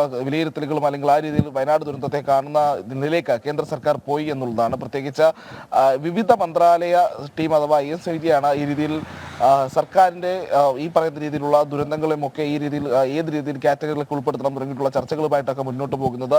ഈ ടീമാണ് വയനാട് ദുരന്തം അതിതീവ്ര ദുരന്തമാണ് എന്ന രീതിയിലുള്ള ഒരു വിലയിരുത്തൽ നടത്തിയത്. അതിനുശേഷം അത് കേന്ദ്ര സർക്കാർ പറയുന്നത് അല്ലെങ്കിൽ പ്രഖ്യാപിക്കുന്നത് എന്ന രീതിയിൽ സംസ്ഥാനം കാണുന്നത് കഴിഞ്ഞ ദിവസത്തെ ആ ഒരു പ്രഖ്യാപനം മാത്രമാണ്. പക്ഷേ കഴിഞ്ഞ നവംബർ 16 നടന്ന ഉന്നതതല യോഗത്തിലും ഈ രീതിയിൽ കേന്ദ്ര സർക്കാർ ഈ വിഷയം ചർച്ച ചെയ്തിരുന്നു. പിന്നീട് നവംബർ 27 രാജ്യസഭയിൽ നൽകിയിട്ടുള്ള ജോൺ ബ്രിട്ടാസ് നൽകിയിട്ടുള്ള മറുപടിയിൽ കേന്ദ്ര ആഭ്യന്തരമന്ത്രി അമിത്ഷായും ഈ വിഷയം വയനാട് ദുരന്തം അത് അതിതീവ്ര ദുരന്തമാണ് എന്ന രീതിയിൽ തന്നെ കേന്ദ്ര സർക്കാർ കാണുന്നതായി അറിയിക്കുന്നു. പിന്നീട് ഡിസംബർ 4 മുസ്ലിം ലീഗ് MP ആയിട്ടുള്ള രാജ്യസഭ MP ആയിട്ടുള്ള ഹാരിസ് ബീരാനും സമാനമായ രീതിയിൽ കേന്ദ്ര സർക്കാർ മറുപടി നൽകുന്ന ഒരു സാഹചര്യമൊക്കെ ഉണ്ടായിരുന്നു. അതിനൊക്കെ ശേഷമാണ് ഇപ്പോൾ ഈ അതിതീവ്ര ദുരന്തമാണ് വയനാട് എന്ന് കാട്ടിയുള്ള അല്ലെങ്കിൽ ആ രീതിയിലുള്ള ഒരു കത്ത് കേന്ദ്രത്തിൽ നിന്ന് കേരളത്തിലേക്ക് ലഭിച്ച സമയത്ത് ഇപ്പോൾ ഇതാ തങ്ങൾ വലിയ രീതിയിലുള്ള സമ്മർദ്ദവും അല്ലെങ്കിൽ പ്രതിഷേധവും ഒക്കെ സംഘടിപ്പിച്ചത് കൊണ്ട് ഇപ്പോൾ കേന്ദ്രം ഈ വയനാട് ദുരന്തത്തെ അതിതീവ്ര വിഭാഗത്തിൽ ഉൾപ്പെടുത്തിയിരിക്കുന്ന രീതിയിലുള്ള പ്രചാരണത്തിനാണ് സംസ്ഥാന ശരി. വാർത്തയുടെ വിവരങ്ങളിലേക്ക് കൂടുതൽ വിശദാംശങ്ങളിലേക്ക് നമുക്ക് വരും വാർത്തകളിൽ വരേണ്ടതുണ്ട്. കാരണം ഒരു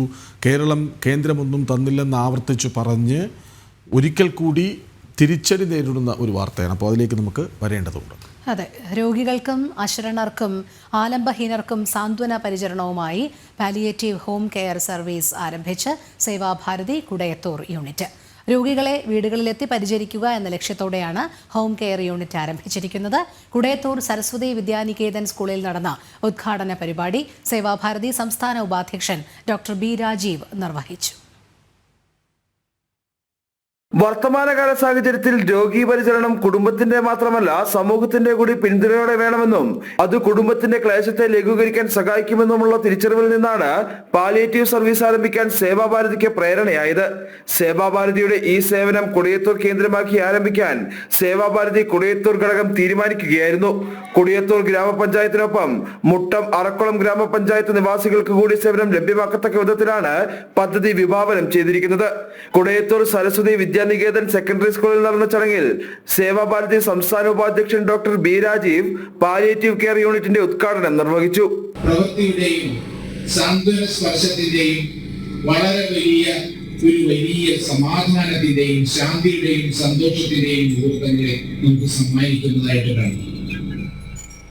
ജാതി മത വർണ്ണ രാഷ്ട്രീയ വ്യത്യാസം ഒന്നുമില്ലാതെ തന്നെ ഏവരെയും സ്വസഹോദരങ്ങളായി കാണുന്ന ഭാരതമാതാവിന്റെ മഹത്തായ സങ്കല്പത്തിൽ ഉറച്ചു നിൽക്കുന്ന ഒരു പ്രസ്ഥാനത്തിന് മാത്രമേ എല്ലാവർക്കും സ്നേഹവും സാഹോദര്യവും ചേർത്ത് നിൽക്കാനും കൂടെ നിർത്താനും തണലേകാനുമുള്ള വലിയ ഒരു മനസ്സുണ്ടാവുകയുള്ളൂ എന്ന് നമുക്കറിയാം. ആ ഒരു സങ്കല്പത്തിൽ അധിഷ്ഠിതമായ സനാതന സങ്കല്പത്തിൽ അധിഷ്ഠിതമായ സേവനം എന്നുള്ള മഹത്തായ ദൗത്യത്തെ ജീവിതപ്രദമായി കാണുന്ന ഒരു ശൈലി പിന്തുടരുന്നവരാണ് നമുക്ക്. പാലിയേറ്റീവ് കെയർ യൂണിറ്റിനായി വാഹനം നൽകിയത് Sevashakti ഫൗണ്ടേഷനാണ്. Sevashakti foundation chairman CS Mohanan വാഹന സമർപ്പണവും സേവാ സന്ദേശവും നൽകി.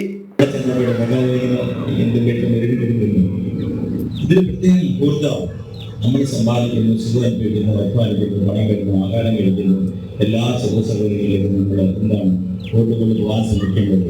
ഒന്നുമില്ലാത്തവരിലേക്ക് ഇറങ്ങി ചെല്ലാൻ പറ്റിയ ഒരു വലിയ മാർഗമായി നമ്മൾ പറയുന്നത്. അപ്പൊ അതുകൊണ്ട് സാർവത്രിക ഈ നമ്മുടെ സംസ്ഥാന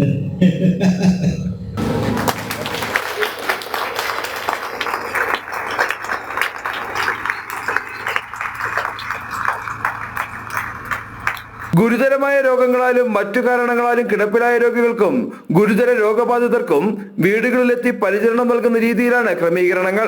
വീട്ടുകളിൽ ചെന്ന് അവർക്ക് സാന്ത്വനം കൊടുക്കുക എന്നുള്ളതാണ് മെയിനായിട്ട് ഉദ്ദേശം. അതിപ്പം അതിൻ്റെ സാക്ഷാത്കാരമാണ് ഇന്ന്.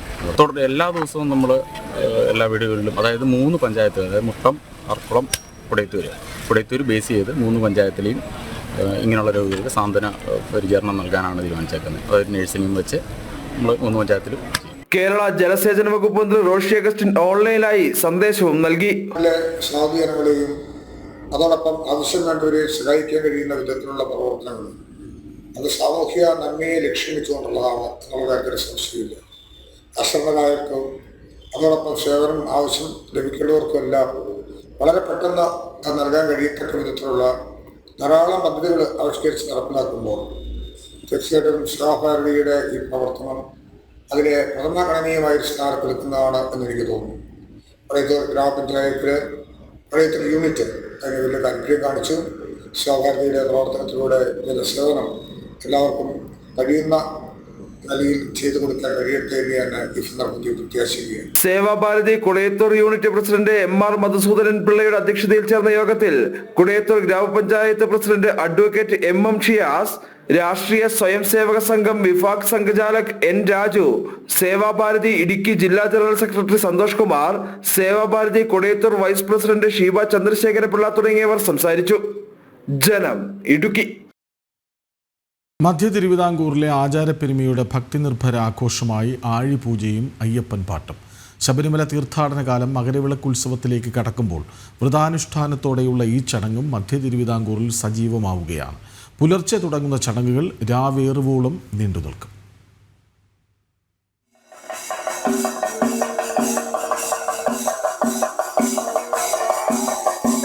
നാടൊന്നാകെ ഭക്തിയുടെ പാരമ്യത്തിലെത്തുന്ന കാഴ്ച.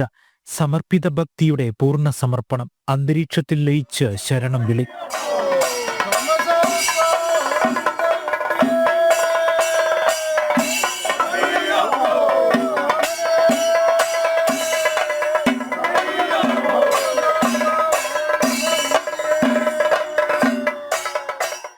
മധ്യ തിരുവിതാംകൂറിൽ വൃശ്ചികം 1 മുതൽ മകരവിളക്ക് വരെ നടന്നുവരുന്ന ചടങ്ങാണ് അയ്യപ്പൻ പാട്ടും ആഴിപൂജയും. ബ്രഹ്മമുഹൂർത്തത്തിൽ തുടങ്ങുന്ന ചടങ്ങുകൾ രാവേറെയാകുമ്പോഴാണ് അവസാനിക്കുക. അയ്യപ്പ കഥയാണ് അയ്യപ്പൻ പാട്ടിന്റെ ഇതിവൃത്തം. അയ്യപ്പൻ പാട്ടിന്റെ ഈരടികളോടെ ചടങ്ങ് തുടങ്ങും.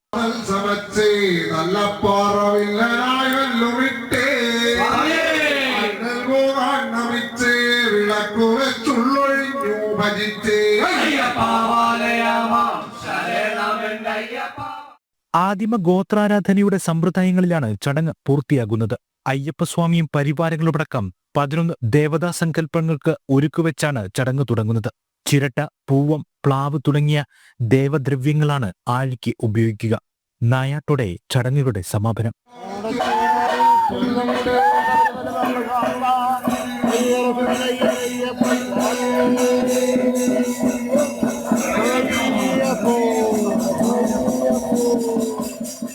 തിരുവല്ലയിലുള്ള പെരിങ്ങര മാനവ ഗ്രാമസേവാ സമിതി ഇത്തവണ നടത്തുന്ന അയ്യപ്പൻ പാട്ടും ആഴിപൂജയും മാനവസേവയുടെയും ഭാഗമാവുകയാണ്. ചടങ്ങിൽ നിന്ന് ലഭിക്കുന്ന ദക്ഷിണ പൂർണ്ണമായും അശരണരുടെ കണ്ണീരൊപ്പാനാണ് പെരിങ്ങര മാനവ ഗ്രാമസേവാ സമിതി ഉപയോഗിക്കുന്നത്. നിരവധി കേന്ദ്രങ്ങളിൽ സമിതി മണ്ഡലമാസം തുടങ്ങിയപ്പോൾ മുതൽ ആഴിപൂജകൾ നടത്തി. കഴിഞ്ഞ 1.5 പതിറ്റാണ്ടായി പ്രവർത്തിച്ചുകൊണ്ടിരിക്കുന്ന മാനവ ഗ്രാമസേവാ സമിതി നിരവധി തരത്തിലുള്ള സേവാ പ്രവർത്തനങ്ങളാണ് ചെയ്തുകൊണ്ടിരിക്കുന്നത്. ക്യാൻസർ ബാധിതരായിട്ടുള്ള നിരവധി ആളുകളെ ഈ മാനവ ഗ്രാമസേവാ സമിതി സഹായിക്കുന്നുണ്ട്. അതുപോലെ തന്നെ മറ്റ് ചികിത്സാ പദ്ധതികളും 30ഓളം കുട്ടികൾക്കുള്ള വിദ്യാഭ്യാസ സഹായം, മറ്റ് ഗൃഹനിർമ്മാണ പ്രവർത്തനങ്ങൾക്കുള്ള ചെറിയ സഹായങ്ങൾ, ഇതെല്ലാം തന്നെ മാനവ ഗ്രാമസേവാ സമിതി ചെയ്തുകൊണ്ടിരിക്കുന്ന സേവാ പ്രവർത്തനത്തിൽ ഉൾപ്പെടുന്നതാണ്. മണ്ഡല മകരവിളക്ക് കാലത്ത് കേരളത്തിൽ അങ്ങോളം ഇങ്ങോളം മാനവ ഗ്രാമസേവാ സമിതിയുടെ ആഭിമുഖ്യത്തിൽ നടന്നുകൊണ്ടിരിക്കുന്ന ആഴിപൂജയും അയ്യപ്പൻ പാട്ടും ഈ ധന്യമായ ചടങ്ങിൽ നിന്നും ലഭ്യമാകുന്ന സമർപ്പണ നിധി, ആ സമർപ്പണ നിധിയാണ് ഇത്തരത്തിലുള്ള സേവാ പ്രവർത്തനത്തിന് ഉപയോഗിച്ചുകൊണ്ടിരിക്കുന്നത്. ഞാനും നീയും ഒന്നാണെന്ന വേദസാരത്തെ അടയാളപ്പെടുത്തുന്ന ആഴിപൂജയ്ക്ക് സേവനത്തിന്റെ മാനം കൂടി നൽകുകയാണ് മാനവ ഗ്രാമസേവാ സമിതി. ജനം, പത്തനംതിട്ട. അപ്പോൾ വാർത്തകളുടെ ഒരു പുലരി, പുത്തൻ പുലരിയായി പ്രേക്ഷകരിലേക്ക് എത്തിക്കാനായി. അത് ശരിക്കും ഒരു പുത്തൻ പുലരിയായിരുന്നു, പുതുവർഷത്തിലെ ആദ്യ പുലരി. അപ്പോൾ നിരവധി വാർത്തകൾ, അത് എല്ലാ മേഖലകളിലും സ്പർശിച്ച് കടന്നു പോയത് കഴിഞ്ഞ 1.5 മണിക്കൂറായി ഉണ്ടായിരുന്നു. ഏതായാലും വീണ്ടും പുതുവത്സരം ആഘോഷിച്ചിരിക്കുന്ന മുഴുവൻ പേർക്കും ഈ ഒരു വർഷം ആഘോഷത്തിൻ്റേതാകട്ടെ, സന്തോഷത്തിൻ്റേതാകട്ടെ, പ്രതീക്ഷയുടേതാകട്ടെ, പ്രത്യാശയുടേതാകട്ടെ എന്ന് ഒരിക്കൽ കൂടി ആശംസിക്കുന്നു.